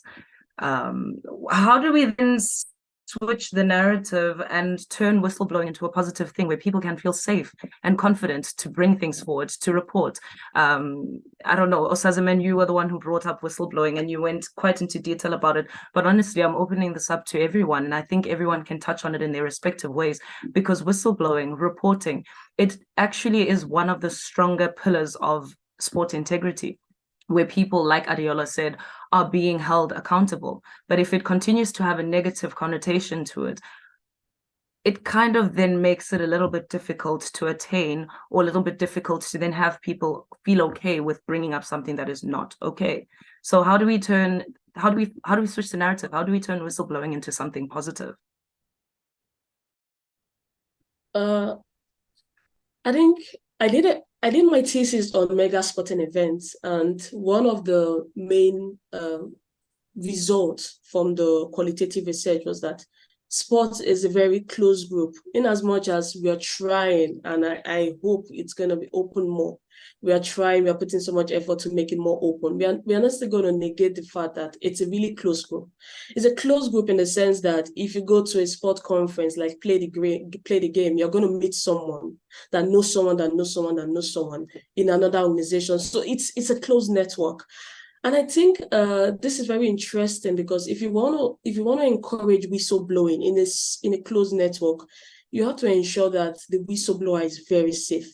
If not, the person is going to be blacklisted, in the sense that if you whistleblow in these organizations and you are blacklisted, no other sport organization is going to touch you. You're going to be like a walking red flag, and everybody like, no, we're just going to let her pass. And you start questioning yourself, like, did I do something wrong by reporting? So I think, like Richard said it clearly, like, to encourage whistleblowing, you have to ensure that the process, that people can see the process as very transparent. You can ensure that the safety of the whistleblower is kept as confidential as possible. But I know that there are cases where maybe what the individual is very, very technical, and you actually need the whistleblower to probably share their view or come in person or share some personal documentation just to prove that, okay, what you're actually saying, you have proof to back it up. And in that cases, the identity of the whistleblower gets flagged. And I know there are cases like that. And it makes whistleblowing a very scary process, and not encouraging process. But nevertheless, I think organization can try as much as possible to keep ensuring and encouraging people to whistleblow. And I can't say put the name of people that have whistleblown in the past, because, okay, that's wrong. But as much as possible, you can encourage people to whistleblow by ensuring or promising them that confidentiality is the first step of the process. So even if you whistleblow, going further to reveal your identity is only if you want to. Only if you want to, after acknowledging or knowing the risks that's involved in whistleblowing, that these are the risks that will open you to. So do you want to go further? But yeah, encouraging them to know that confidentiality is the key process of whistleblowing can just encourage people to whistleblow. That's really well said. I think just to add to that as well, I think that's really important when we talk about reporting or whistleblowing, is we consider the welfare and safeguarding issues there, because not everyone that breaks rules is at their core a bad person. That they're human beings. Sometimes there are further issues at hand there. So it's also, whilst ensuring protection and safety, and protecting anonymity as well, it's also ensuring, okay, are there further issues at play here? Are we able to signpost? I mean, do we have the resources to signpost for further help if needed? Are there addiction issues going on behind the scenes that have led to this decision, these wrong decisions they're making? Are there financial issues? Are there mental health issues that are at play here where they need further help? It's not just a case of always, right, okay, that's another one that's banned or whatever, they're on that scrap heap over there. Sometimes there are further issues that, like I said, they've led to one bad decision which has affected their career, and these people need help because they are people ultimately before they are an athlete, or a person working in sports. So again, making sure that there are adequate welfare structures and safeguarding structures to be able to help and support people if it's needed to. And in the spirit of collaboration and transparency, I think having an open and honest process going through the step-by-steps about reporting, and in a proactive sense, so not when something unfortunate happens and there's a need to report, but making that process equal and equitable for everyone, perhaps during the onboarding process for employment, or when an athlete joins an organization, or just in a setting that makes it more open, and more approachable, I would say, and not always in a negative sense. At Common Goal, for instance, on our website is our safeguarding policies and a place to report for incidents regarding different sport organizations.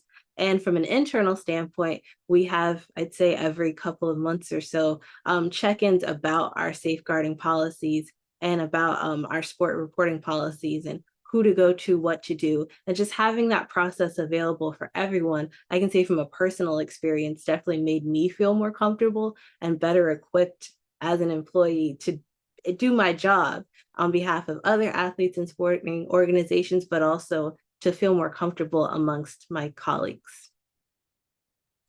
It's really well said. I think as well, it's really important to create a sense of familiarity so that amongst your sporting communities. So for sports integrity units, agencies, whatever you want to call them, being seen as just the people that deal with bad people, or that if you see them or if you see their logo, it's bad news. We very much, one thing within our team and within our organization, we're trying to, doing more to create awareness that if you see us or if you see this logo, it's not just bad news. It's there.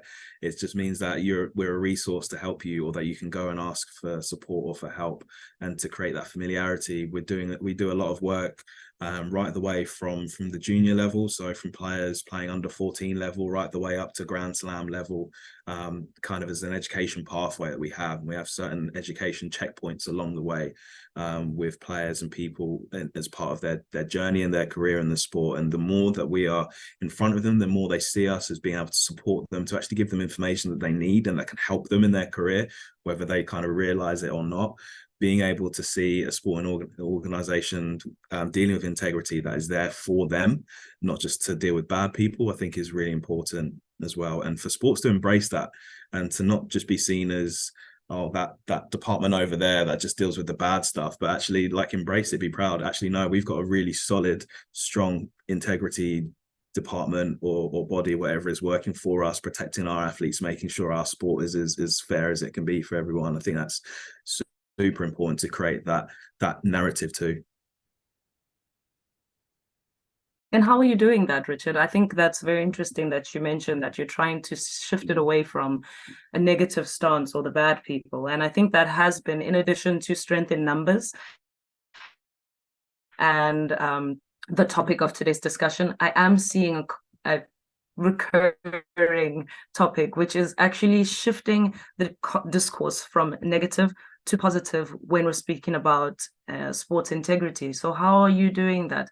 How are you ensuring that International Tennis Integrity Agency is seen as a positive thing that is there to help, that is there to educate, that is there to support not just players, not just athletes, referees, but everyone involved? I think a lot of it comes down to creating positive news stories as well. As I said, not just pumping out the bad news, so to speak, but sharing good things that the organizations are doing, what either with the athlete community or with other organizations, and promoting that. As I said before, we in our education sessions, we talk to the players about what values we hear from them. It's very conversational. It's not just us reading them rules. It's not that at all. It's making them realize that the connection between, actually, I have my own code of moral compass. I have my own values and lessons that are important to me as a player that I've learned and that have governed me in my career.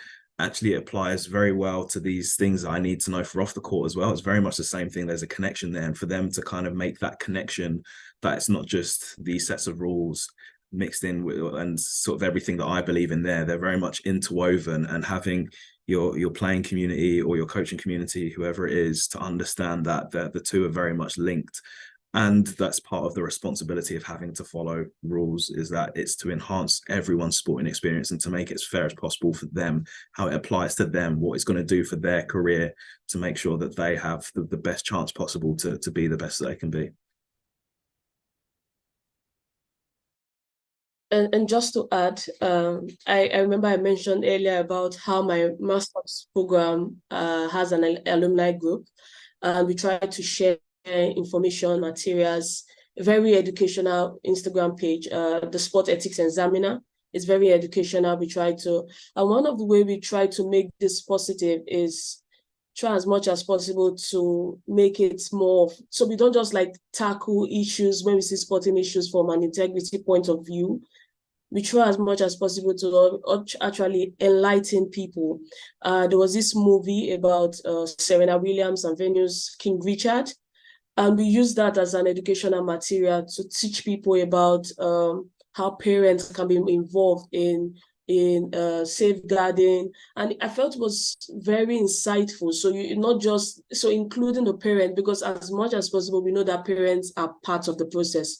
Parents, they are the one most times when you have young athletes, probably a young athlete in tennis, they are there, they take the athletes to the centers. In gymnastics, they take them to the camps. So enlightening them, trying to make this information in a way that people can relate to. So you see topics about community, how you can make your community more inclusive. These are things you can do. How can you promote integrity in your organization or in your community sport? This is some things you can do. And even getting lessons that can be learned from some sporting movies. I feel it's a very good way to make it from a positive point of view also.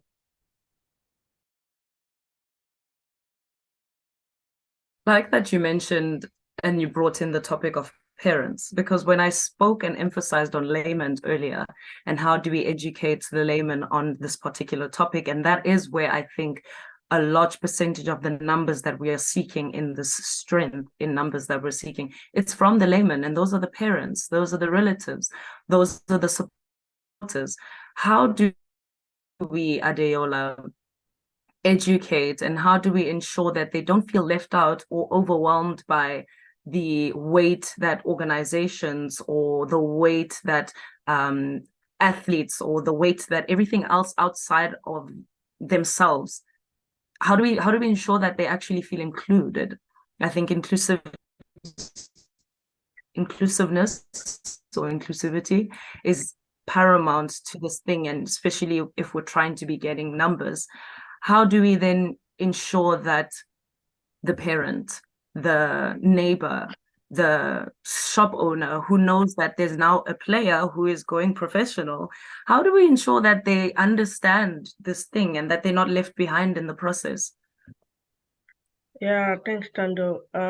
That's it. Very thought-provoking question, actually. Like Richard mentioned earlier, sport integrity is a shared responsibility, right? Like everyone has a responsibility towards the athlete, towards the child who is participating in sport. So here in the US, there's an organization I volunteered for called Upward Soccer. So Upward Soccer is for young children, like under 4s, 5s, 8s, and all of that, to share in the community of participating in sports where different values I highlighted that this is what we're going to teach your children, the values in sport, Olympic values, and all of that. But why I really liked that program was because it brought everybody together. As a parent, you're a referee, you're a coach, you're a volunteer. Like they have like an handbook. I also did a training. So I'm like, wow, this is a good program to be involved in.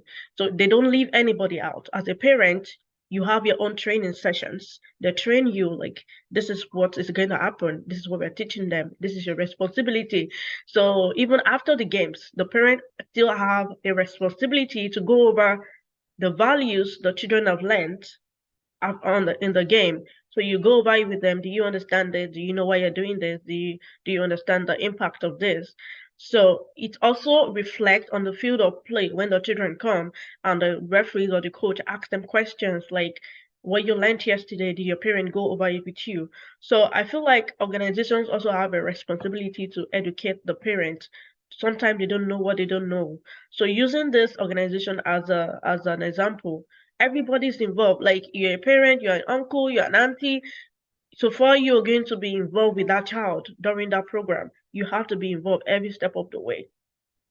They even assign you points if you're doing your job as needed. So I think through that the parents are educated, like, oh, this is what is involved.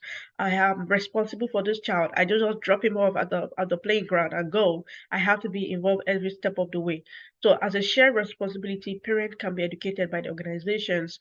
And Osazeme mentioned movies. So if you're a parent or if you're an organization, you want to sensitize parents, you can show them how Serena Williams, how they started from scratch to become the big sports athlete that they are now, like the greatest in the world that they are now, what they passed through, the consequences and the rewards for all of these issues. So I feel like that is one of the best way to involve parents, to involve the community, who are involved in the life of athletes. Like this is what your responsibility can be. This is how you can best support and how you can also report, like if you find out anything. So if the parents are involved and the child is not in a safe environment, they will be able to identify that issue on time, right? And then seek out the processes for reporting, for resolving those issues, or even for preventing it from happening in the first place. So educating the parent, educating the guardians, educating the teachers, educating anybody who is going to be involved in that process is very important. So, case in point, we all can learn from this organization, and the program is available in different countries. So it's called Upward Soccer. So it's a very rich program. I really like it. And it just shows the fact that every one of us has to be responsible for what goes on, from the beginning to the end. Thank you very much. We'll definitely check it out. For whoever's watching, it's called Upward Soccer, as she mentioned. Look it up. We have reached the end of our discussion due to time constraints. If it was possible, I honestly would like to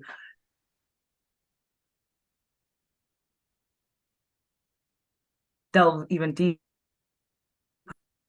and deeper, because as we break, one session can go on for days and days on end, and perhaps we will be afforded another opportunity to delve even deeper and expand on the topics that we were able to break into today.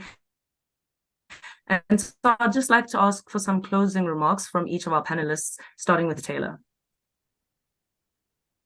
Thank you, Tando, for a great conversation. And again, I'm honored to be on such an esteemed panel with my fellow speakers.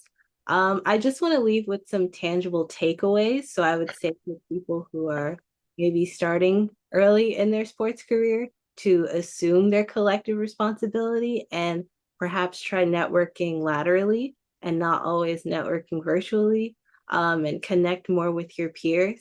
I consider every speaker on this panel to be a resource and not only a colleague.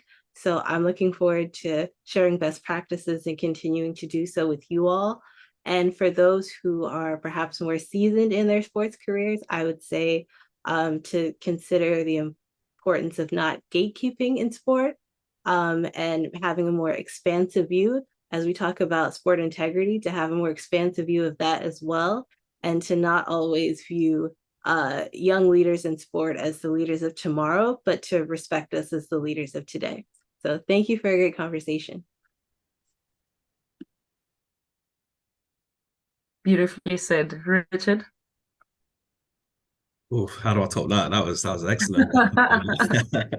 No, but thank you so much for having me on the panel today, and it's been really, really great learning from each of you and the amazing work you're doing in your respective spaces. So I definitely will take away from this. I love, making connections, and I don't like to use the word networking. I see it as building relationships. So I'd always, look to continue building relationships with you all.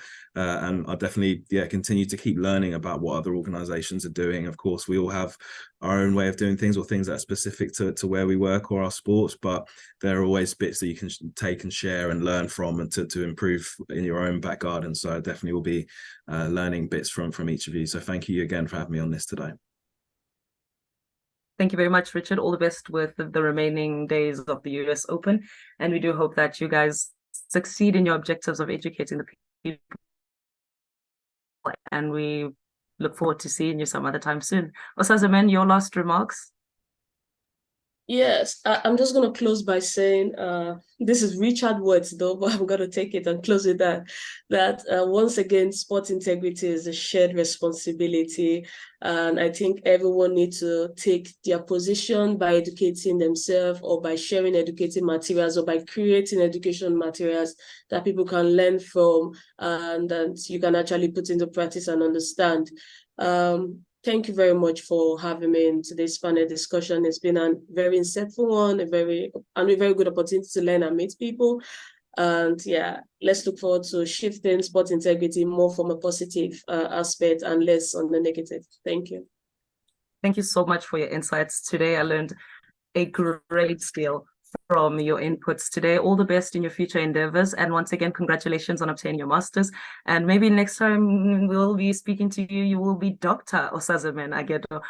Adiola, your last remarks? Thank you. This has been a very interesting conversation. Like, I've learned about all the key issues in sport integrity, just by speaking to all of you. My closing remarks will be, for everyone working on sport integrity issue, please remember it's a journey and not a sprint. And like we said, there's strength in numbers. So let's collaborate more. Let's work together more to amplify these issues and prefer solutions to solve them. At the end of the day, it is the people that counts, right?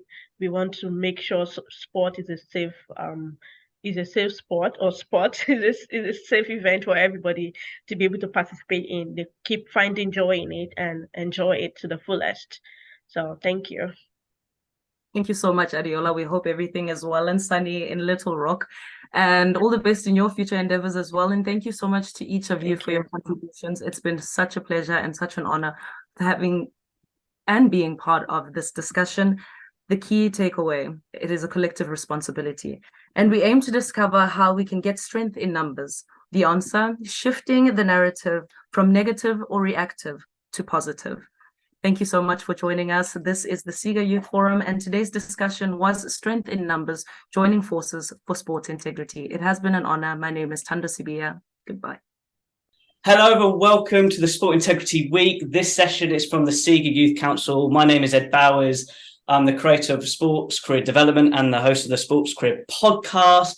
And today's session is all about the Siga Youth Council experience. So before we get to sharing all our experiences, I want my special guests to share theirs. But before that, Carla, could you just share to the audience who you are, where you're from, and we'll go around the board with all the speakers first. So Carla, please start. Hey Ed, thank you. So I'm Carla, I'm from Brazil. I'm a sports lover and a lawyer working in Brazil with a law firm, specializes in sports law, called Ambiel Advogados. I firstly met Siga at the firm as I was handled in the case, and I already love it, and I love it, all the initiatives. Amazing. Brian, I'm going to bring you onto the screen. Could you share who you are and where you're from as well? That'd be amazing. Sure. Thanks for everyone tuning in. I'm Brian, as Ed mentioned. I'm from South Africa. I'm currently a account manager at a sports sponsorship and marketing agency, as well as the founder of The Staff, which is a community that fights for diversity, equality, and inclusion in sports and other areas. And just, yeah, Siga, I came across it when I participated in the Youth Forum, I think 2 years ago. And I'm a general lover of sports, football, rugby, cycling, and everything else. Fantastic. And Adiola, I'm going to bring you to the screen. Please share who you are and where you're from as well, please. Thank you, Ed. Hi, everyone. I'm Adiola, and I'm from Nigeria originally, but I'm currently based in the United States. So currently, I work for a tech firm called NVIDIA as a data scientist, and helping to implement AI inference and solutions for enterprise and organizations. I'm also on the advisory board for the Commonwealth Youth Sport for Development and Peace Network, where I was the chair for the past 3 years. And aside the CYSDP, I'm also involved in other Sport for Good initiatives, just like my own youth-led organization called Sport for Peace and Youth Development. It's been running for over 9 years now. And in my spare time, I'm also a lover of sports. I play football or soccer, if you call it that way, and then badminton and any other sport. And I follow my favorite team in the English Premier League. Who's that? I'm putting on the spot now. Liverpool. Not Manchester United. Gutted. I love that introduction. Thomas, last but certainly not least, please share where you're from, who you are. That would be absolutely fantastic. Hi, Ed. So I'm Tomas. I'm from Portugal. I am currently a jurist in sports law and completing my master's in Université de Lausanne in international business law and sports. And I've been with the Siga for a little bit more than 2 years. In various roles in the Youth Council, and I'm thoroughly enjoying it so far. It's been a wonderful experience. Amazing. So there's the introductions of everybody. This session is really chilled. So if you're watching this, you've got a better understanding of what we do behind the scenes. But before that, I want to just go through a little bit of the application of like all yours experience. So I'm going to start myself. When I got asked after doing a podcast with Emmanuel, he said, Ed, I think you should join this. I went, shall I, shouldn't I? And then I did, like literally the week before I did it. And from my experience, which I love, was they do like this video, 2-minute video, just sharing who you are and why you want to join. For me, that made it more personal to share my thoughts of how I could add value. So with regards to this awesome group, because all around the world, as you can probably tell already, but also like how we can look at sport integrity from different cultures and different points of view. So that's why I joined. Carl, I'm going to bring you on board. I know you gave a little glimpse at your law firm, is associated with Siga, but what inspired you to actually apply? Sure. I think since I was a little kid, I loved practicing and following sports. And when I was older, I started practicing triathlon. And for a long time, becoming a good competitor, it was my main goal. And then I started working with sports law. So I met Siga, as I told you. And for me, mix the two things that I love the most, sports and my job. It were amazing. And then knowing that there's a lot of, especially Siga, doing this kind of job with integrity and governance in sports, it was my main, it was, I think, the thing that I love the most to join the Youth Council. Can you remember when you applied? I'm going a bit deeper because if people are listening going, shouldn't I apply? What really, made you do that application button, like click it to go, I'm applying? I'd love to hear your thoughts on that. Maybe to know a lot of people that love sports like I do, and to think about sports more than the competition and as a social mechanism, as sports like something that it's more than just performance. Yeah. And that's it. Awesome. Brian, I'm going to bring you in with regards to particularly sponsorship and also your community. What inspired you to apply for the Siga Youth Council? I think generally from my perspective, I think growing up in South Africa, and I think something I really took from joining was the sort of eclectic views you get from people across the world. But I was obviously born in South Africa, and there obviously are marginalized, a lot of marginalized communities, one of which I grew up in. So you kind of see the barriers affecting people to make positive change in sport. So I think from a young age, that's what really sort of, I don't know, fueled the fire. So I think joining Siga was driven by my profound belief in the power of sports to drive positive change. I know there's been a lot of stories of the past of the 1995 World Cup with Nelson Mandela famous saying, but I just recognize the need for greater integrity within sports and the opportunity to ensure sort of marginalized communities are included and represented. And that's one of the things I really highlighted in sort of the application and just generally the council's dedication to promoting values that align with my personal values like fairness, inclusion. And I think that really resonated deeply with my personal and professional values within what I do now in sponsorship and marketing. You really want to put out work that really speaks to communities and drives positive change. So I think in jest, I just wanted to contribute actively to creating a more equitable and transparent sports landscape. And that's really, what I wanted to leave in sort of my legacy in the Youth Council is having those tangible impacts that, we have on the community and greater sort of sports landscape. 100%. I'm going to bring Adiola. Considering you got such a passion for sport development piece, I would still love to hear your thoughts of what inspired you to apply for this program. I'd just love to hear your thoughts, your end. Yeah, sure. I think one important factor for me was the learning opportunity. So over time, I've been working in areas of sport for peace and youth development, majorly, educating young people about sport values, teamwork, resilience, and all of that. But I've never really actively done anything in sport integrity or sport governance. So I see it as an opportunity for me to learn about these issues and how I can contribute to them, working with other young leaders like yourself. And to be honest, like my awareness coming into the youth council, in our research and talking to other young people who are working in this space, has really like expanded my knowledge about sport integrity and why it's really important. So I think that was the key factor for me. And somebody on the Siga Youth Council, or was it the mentorship program before? She was part of the CYSDP executives. So she recommended like, oh, I said I found this online. I saw your interview and I wanted to ask your experience. And she was like, okay, yeah, go for it. And I think another thing was I relocated from Nigeria and I wanted to immerse myself in the sport industry in the United States.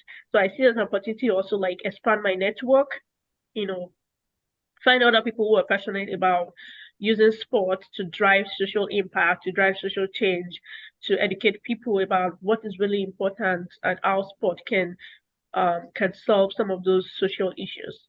So those were the key factors for me to apply. Just on the application side, again, if somebody's watching going, shouldn't I apply?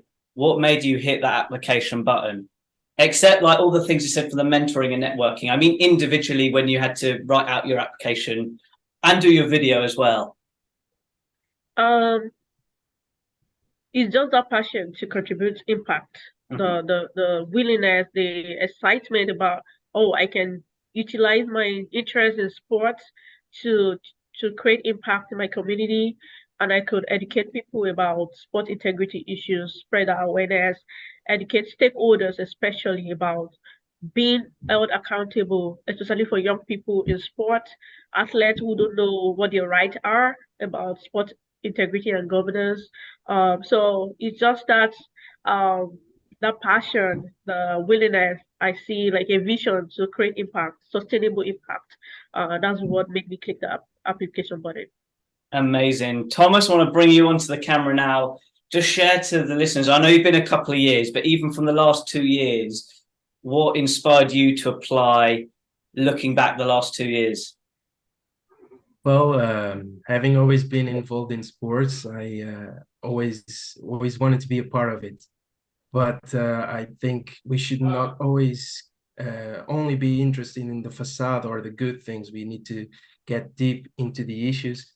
And I came to understand that football or sport in general is not just, colorful stuff. It's some shady things and some real deep problems. And I always interested in myself in those topics. I wanted to know more, and I wanted to join an organization that wanted to promote the sustainability and the future for sport. And one thing I learned for sure is that without integrity, there is no future for sport. And when you join an organization with a name in the name itself of sport integrity, I think you're always aiming to a better future.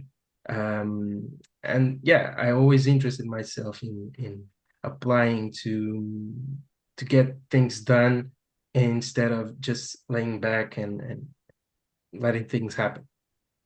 100%. So now you've got all that side of the application. I hope you all know with regards to this is part of Sport Integrity Week. This is one event you should be watching anyway. This is part of the sessions, but there's many others which relate to all the things that have been discussed already from the application, but also why sport integrity is important. And it sort of leads to today's main sort of topic from behind the scenes of being part of the Siga Youth Council. For me, like, what have you learned? I'm speaking to the speakers with regards to the 18 months of being more mindful of sport integrity in the work you do outside Siga. So for me, I'm a podcaster. I'm part of different projects like women's football. When I'm in meetings now, I kid you not, from all the calls we've had the last 18 months, it's made me more mindful of like sport integrity, fairness, not just on the sports field as we mentioned, but actually in meetings, and everybody's having their own voice. Even I've adjusted myself in how I add value to the table or make sure I listen to everybody to then find the best idea. That's just something I've learned reflecting. Carl, I'm going to bring you on, like, how are you more mindful as a lawyer with regards to sport integrity through the experience of the last 18 months? Like I said, I think that joining the youth council made me realize that sports, it's a powerful mechanism of integrity and socialization. And like Thomas said, there's a lot of deep problems that we can help to maybe fix and maybe contribute. And also meeting all my colleagues from the youth council, I learned that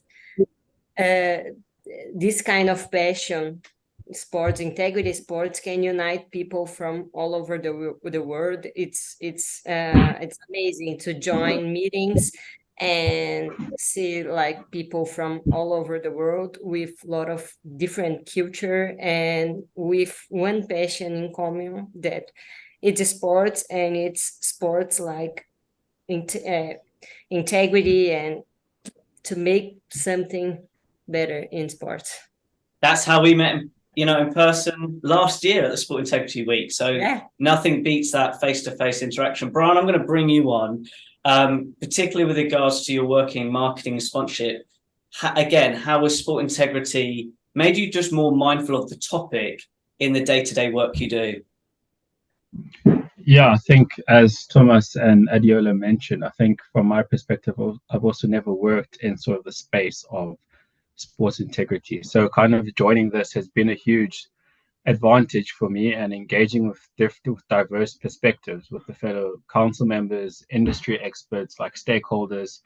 It's really given me a broadened view on sort of corruption, doping, discrimination, and all the sort of issues we face in sports. So I think from like a professional perspective, I've kind of realized, and as you just said there, it's like sitting in meetings, you realize the power sport can actually have and how we can influence sort of policies and spark important conversations. I think it's sort of a takeaway within the work or the research project that we did, that there are definitely, a lot more that companies, brands, sponsors can do in terms of ensuring safeguarding, for example, in football, integrity, fairness, inclusion. So I think from sort of a personal and professional perspective, I think Siga has really sort of broadened my awareness in that. And that's kind of been my biggest takeaway. And I think it's something that really puts me in good stead for the future. Of course, this is a youth council, so I think all of us are still relatively young.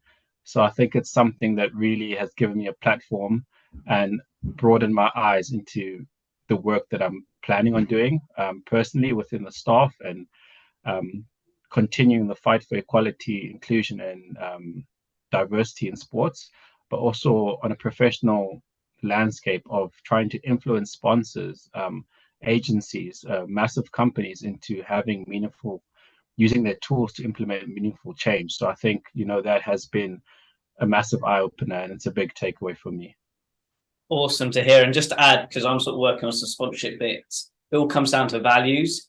And when you have that integrity in place with two companies trying to work together, it comes down to integrity. Have you experienced that? I'm just curious on that side of things, when you reach out to a company from a sponsorship / marketing activation. I think it's always a tricky conversation. I think in the general context of sports companies, they kind of focused on results, performance. But as you mentioned, I think all the youth council will attest to this. I think it's a real good thing to use your voice, and I think that's a good thing that Siga does for everyone, is allows us to have a voice today, for example. So I think one of the things I've taken is to use my voice to spark change in that sort of status quo within companies. So I think, as you mentioned, it's pretty much a triple bottom line for sponsorship and marketing companies. But I think it's really something that I encounter a lot, but it's something now that I've joined Siga, it's something that I actively aim to address. Awesome. Adiola, I want to bring you on because you said a big word on this conversation with regards to accountability. And I want you to remember that point, because with regards to you working in sport tech, again, how has that made you more mindful in meetings, in the work you do, from an integrity mindset when working in the sports industry, particularly the tech sector? Yeah, I think one of my biggest takeaway is sport integrity is a bigger issue than we think it is. And one thing Siga you Council open my eyes is there is no amount of education or awareness spreading that is too much or that is too little.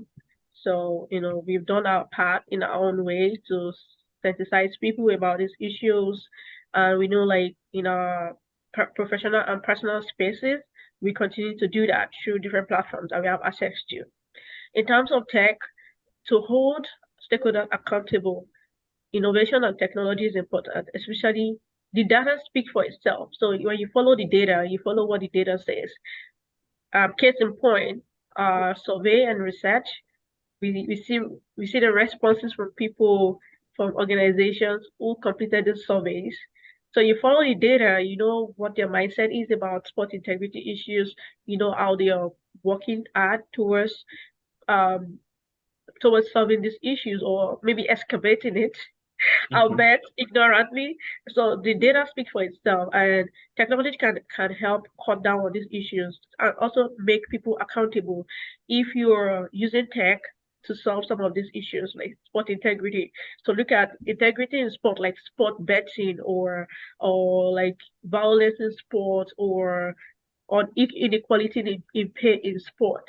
So when you incorporate technological tools or advancement, you're able to track who is being paid equally or not.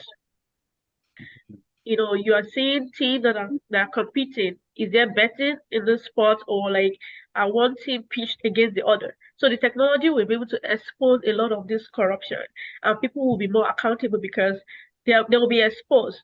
So that's what I would say in that aspect. So integrity in sport is a big issue. And like Brian said, like Carla said, using our voices as young people who, in our own platforms, we always help us to reach out to stakeholders, keep them on top of their toes. Like there are people who are watching us, there are people who demand better from us.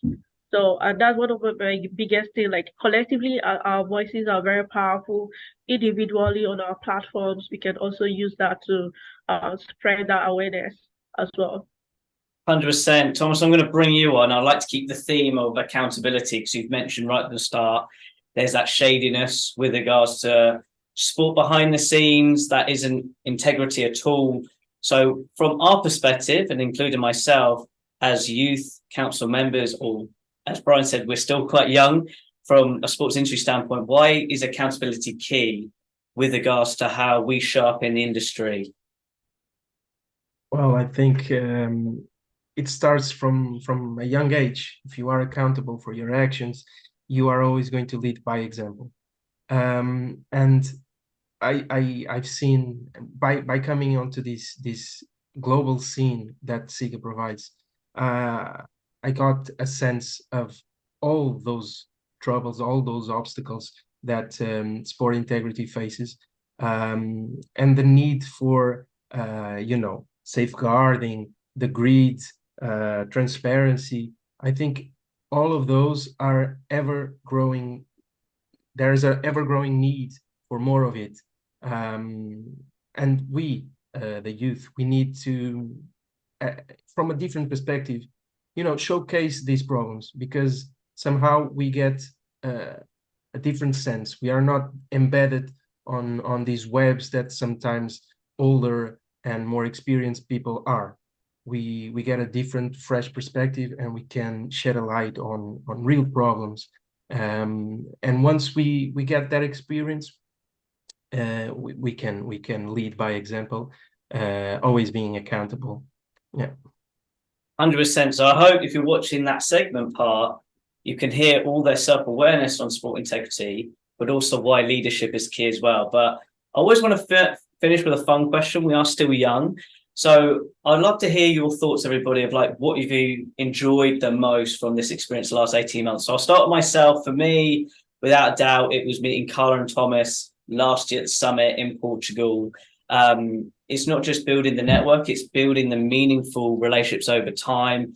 I'm going to be really fun on my answer. Like, I've just recently done a triathlon for charity. I had Carla on like DMs messaging me like tips of how to be better cycling. I know this may not be relevant, but it is relevant because this is what being part of like this sort of youth council is about. It's the relationships you build over time.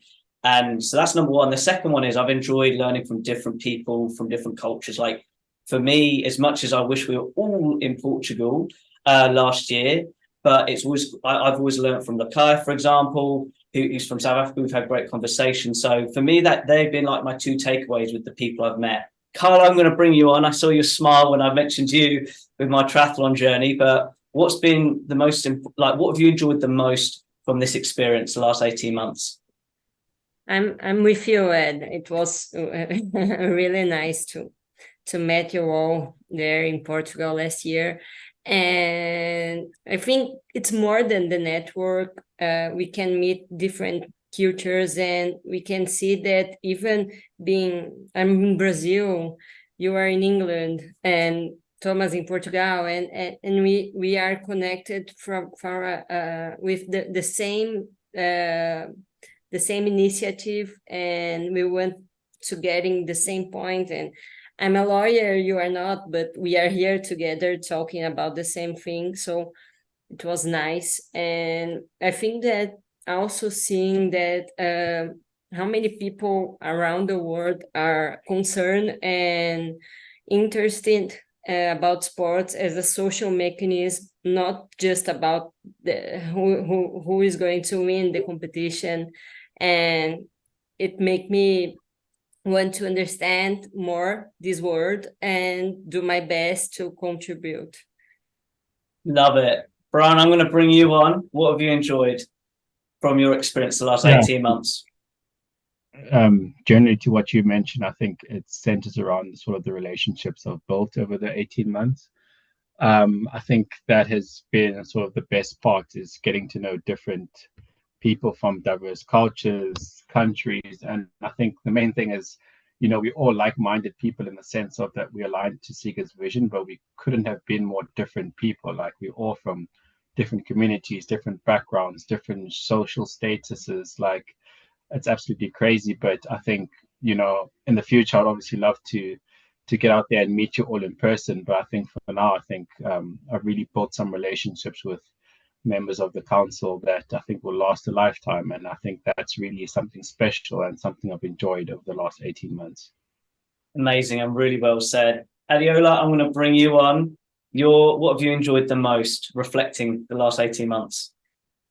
I think the last 18 months for me was like the ideas exchanged from each and every one of us. Like issues in sport is global, right? And sharing our ideas, sharing what we've learned, sharing what we've seen and experienced, I realized that we encounter same issues, even though we're in different locations, like in different places. Being able to like exchange ideas, talk about them, and also act towards them. Um, I really enjoyed that. And another thing I enjoyed is, the opportunity the youth counselor provided. I found a mentor in this program, like speaking with experts and stakeholders, just interfacing with them, those who have worked in this issue on these issues for a long time, and bringing up the next generation of sport integrity leaders. So that was really key. And also, I think personally for me, one of the most important thing, or like, I won't say the most important, but personally, what I'm overjoyed about is being able to like, what I've learned, what I've gained from this experience to start another initiative on sport integrity education. So you guys watch out for that. So it's feel like, yeah, I'm growing like in that field. I came in not knowing much about sport integrity issues, but now I'm going to leave the youth council, or like after the 18 months, I'm going to like start educating people, making them more aware about the issues in integrity and sport governance. What a wonderful answer. I think I see everybody nodding their heads. That's what it's all about, passing on the bat from an educational standpoint, from sport integrity. Love that. Thomas, I'd love to hear your thoughts of your experience the last 18 months. I know it's been the last 2 years, but specifically the last 18 months. What have you enjoyed the most? Well, I enjoyed certainly meeting you all in person in Lisbon last year, and for sure participating, intervening in person in a global stage is something that I'll always remember. But yeah, undoubtedly, as you all said, the connections, the challenges, and the interest in dealing with different time zones and finding common sense, common ground in topics, although we come from different backgrounds, it's something that it needs to be cherished, and it shows that even though when we're not playing sport, if we talk about sport, we can always come together, and sport is truly that, the coming together for one common goal. And that's amazing. It's amazing. 100%. So we're getting near the end of the session now, and I've given all my speakers one important task. This is a really important thing. So I hope you've got a better understanding about what we have done the last 18 months behind the scenes, the application side.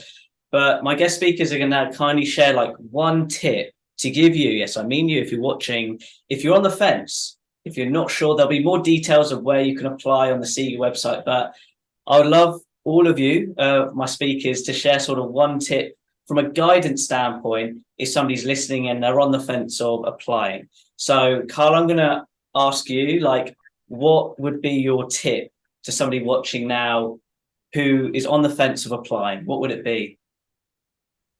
Not a tip, but I think Siga Youth Council is the right environment for everyone who is willing to contribute with the sports industry, and as well as to develop and know incredible like-minded individuals. So if you are considering investing your time at it, go ahead.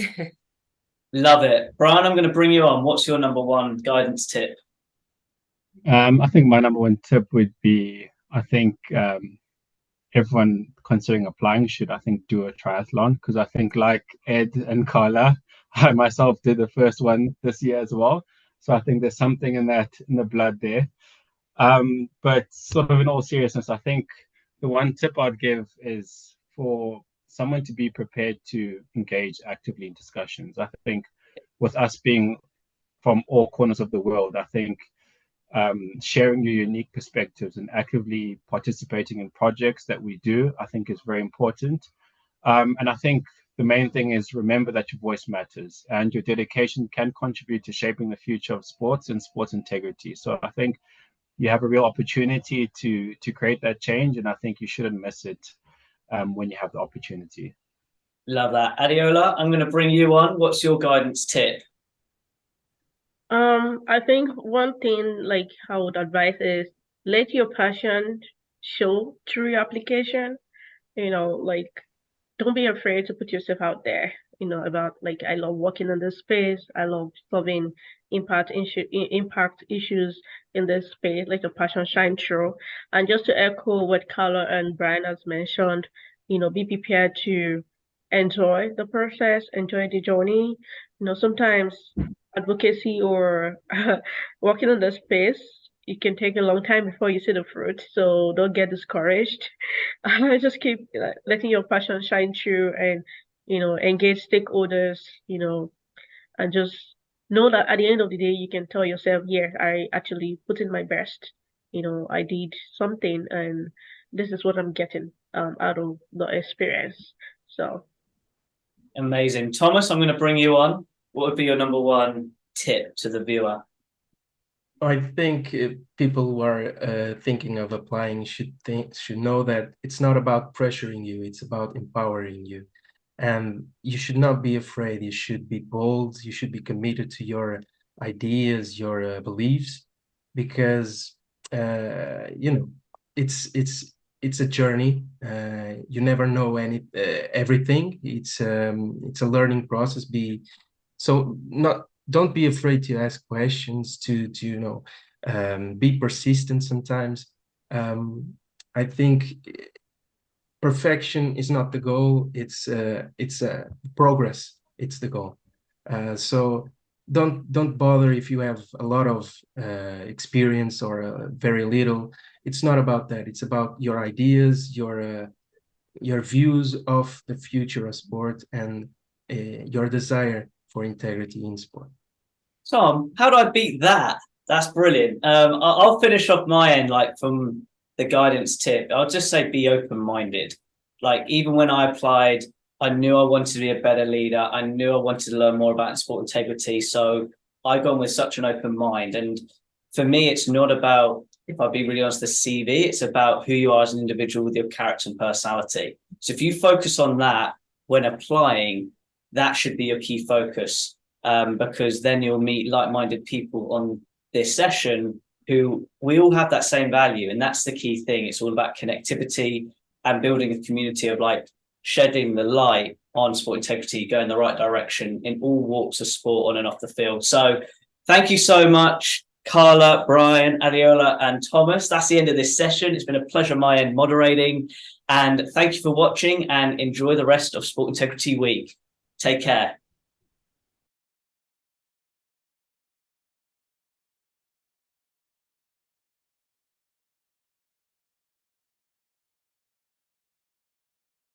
Hello, everybody. Thank you for watching for Sport Integrity Week. This is a little interview with my good friend Lakar, who's part of the Youth Siga Council. And before we get rock and rolling, this session is all about the experience of being part of the Youth Council, which we both are. So before we get going, Lakar, could you share who you are, where you're from, and what you're currently doing? Yeah, so thank you very much, Ed. Greetings to everybody. Thank you very much for this opportunity, firstly. So basically, Likaya, away from what I do, is a very difficult question because what I do for me personally, you'll always find me around a sporting field, or in front of a sporting channel watching TV. But basically, I'm a young man from South Africa who, in terms of developing themselves within the sports industry. I take a lot of passion. I take a lot of pride in what I do, and through that, I've had quite a few opportunities come to fruition because of that. But outside of sports, I'd really say I'm a firstborn child of a single mother, and you'll probably pick it up in a lot of the habits that I have. A lot of people say I've got deputy parent tendencies, but that's just who I am. Yeah, I think that's pretty much in a nutshell. Anything more you want me to share? No, that's perfect, my man. And I love the energy already in your first answer. Just for people watching in of like, why did you join the Youth Council? And reason my end, which I shared in the moderating session with the other Siga Youth Councils, is the one thing I've enjoyed the most is the connectivity and work with people. I meet virtually most of the time, but get insight of different cultures. And that's one thing I've even enjoyed from our calls on WhatsApp and even different projects is we're learning from each other. And I've certainly enjoyed that working with you. So could you just share to the listeners or viewers, like what inspired you to join the Youth Council first? Yeah, I think if I go back to the very first conversation I had with Ian, because I think I just missed out on the intake from the previous class. And one of my main reasons back then was always to grow in terms of my network, getting to interact with my peers who are very much like-minded to myself, people that share the same passion for the sports industry, but living in different regions of the world. I think that in itself has been absolutely priceless. But if you ask me now, with regards to why, I think the biggest thing would still be the networking aspect, but also just getting to learn from people. I always say to people, there's a saying in Xhosa that says, Xhosa being one of the South African languages, which means, "Ingcwaba lendoda lisikam kwendlela," which if you translate it, you translate that meaning, it means, there's a lesson to be learned from every experience. And that's really what it's been, just to be part of the experience, be part of, the experience of being part of Sega, experience everything, and just take all the lessons that I can learn. And man, oh man, what an experience it's been. I mean, just interacting. I know one of the big things Taylor would have probably mentioned is the time constraints, balancing everybody's time zones. I mean, that's something you would take for granted when you work with people in the same region. But I mean, being part of an international organization where you want to get everybody involved, that's one of the key things. I mean, even with our conversation, just making sure that we're talking about the same time, that's been quite an experience. But all in all, just being amongst young people who share the same passions for sports, the sports industry, and essentially want to see part of the sport, also of the sports industry, my apologies, also come to the front, has also been quite impactful. And I'm really looking forward to the research that will come more towards the end of our time. Yeah. Absolutely. And just from an application standpoint, anybody's watching this and going, want to learn more, like for me, what I shared already is that I enjoyed the video we had to do through the application because it showcased who we are, our passions, and the areas we want to improve from an integrity standpoint. Could you just share a bit of your insight? Because when we say this word application, people maybe fear of just even applying. And I think for me, I want to break that barrier that this is open to all. If you've got the right attitude and mindset, for me, that's the two key components. But if you wouldn't mind sharing your insight of the application, that would be amazing just for any viewers who are on the fence, if that makes sense. Yeah, sure. I think the application process, if we're being honest, is really a matter of sharing who you are. And that's the beauty of the Youth Council. We come from many different backgrounds, and that's the beauty of it. We want different voices to come together and just share ideas because there's beauty and diversity. So please never shy away from that opportunity of sharing who you are and sharing your story. I think we need more young people, especially from an African perspective. I was on a call a couple of weeks back with some other young people from Africa and around Africa, sharing a similar thing about our stories. And one of the big things that we picked up was when we look at our national sporting federations and our Olympic committees within the African landscape, there's limited young people that you'll see across in those national executive committees or in the structures that be. But, the Youth Council is one of those platforms that is actually giving the young people an opportunity. So please, by all means, I'd love to encourage young people to share their stories. From a personal perspective, I enjoy it. I really do enjoy sharing a bit more about myself and also learning from people. That's pretty much me in a nutshell. Yeah. Amazing. Just from a sport integrity standpoint, I'm really curious relating to the 18 months. How have you looked at sport integrity from an application standpoint? Because with all our meetings, we've always been talking about it, but I'm curious of how you've applied it in different projects and different works, or even how you show up in a meeting. And the example I gave is whenever I work now, I just have this integrity piece through the education, through Siga now.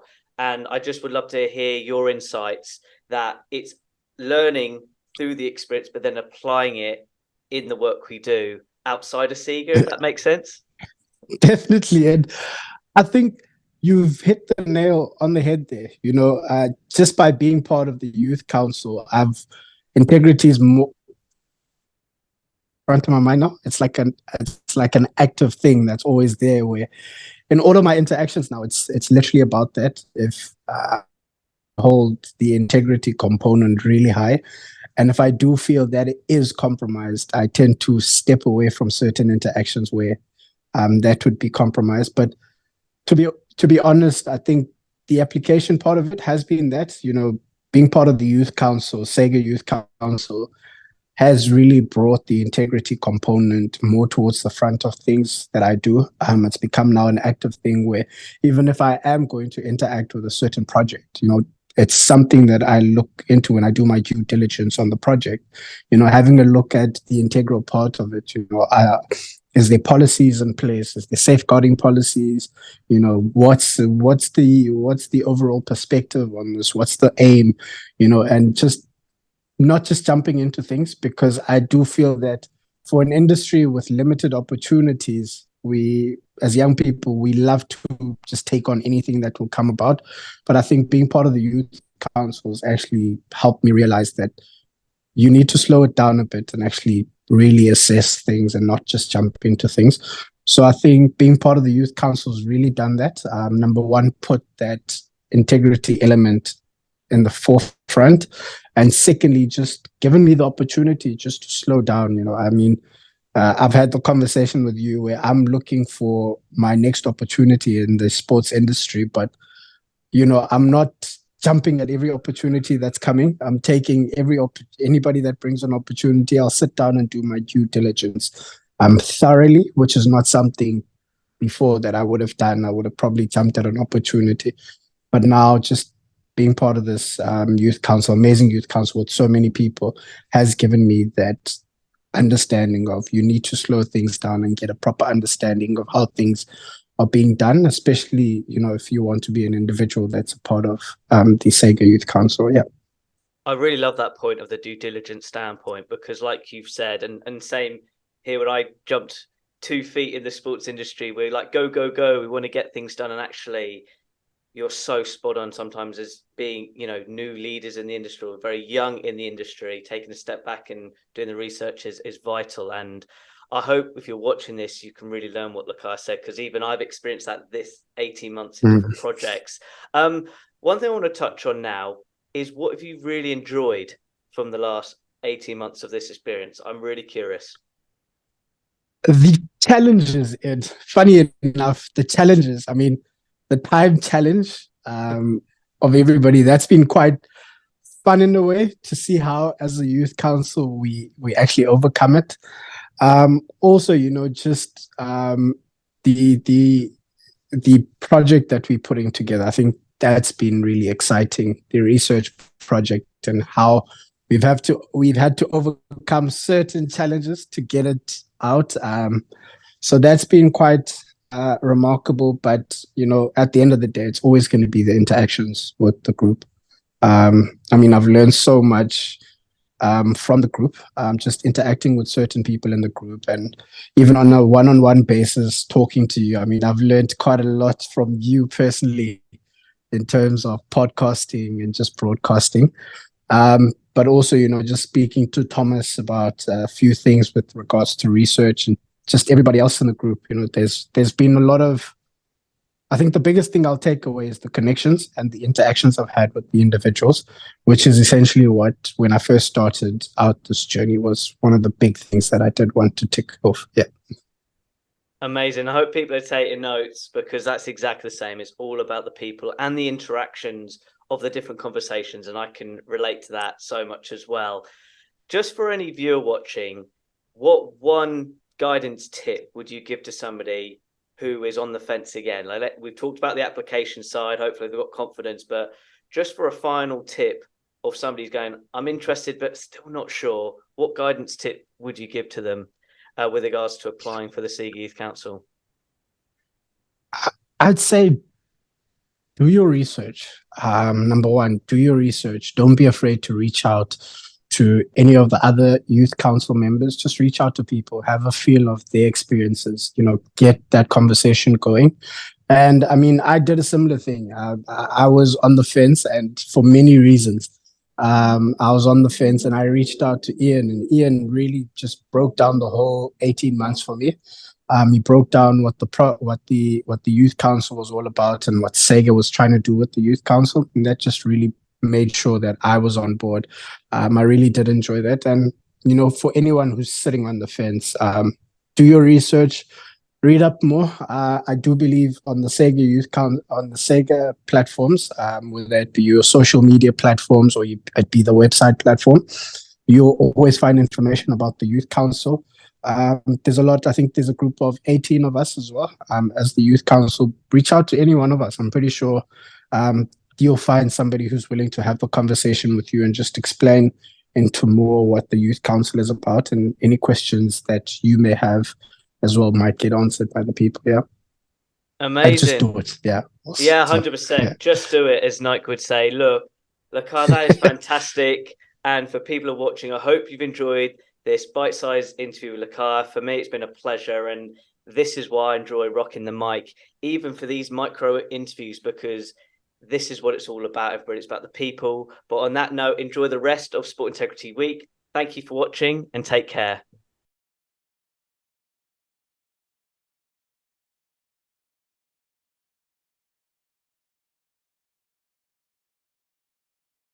The second day of Sport Integrity Week 2023 and the Siga Youth Forum now come to an end.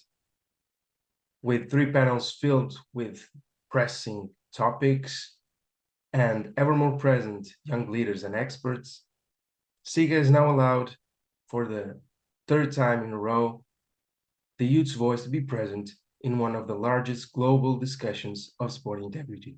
Also, with certain ends, new beginnings arise, and we at Siga are not done.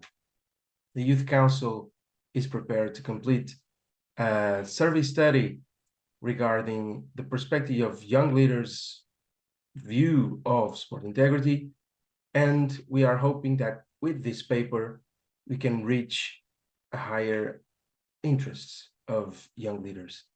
We can share their view and their ambitions for cleaner sport with less scandals and more play, less talk. So I thank you all for listening, for caring, and for those that want to join us in the future, we are always open to new ideas, new people, new experiences, and certainly new inspiration. I thank you all, and goodbye.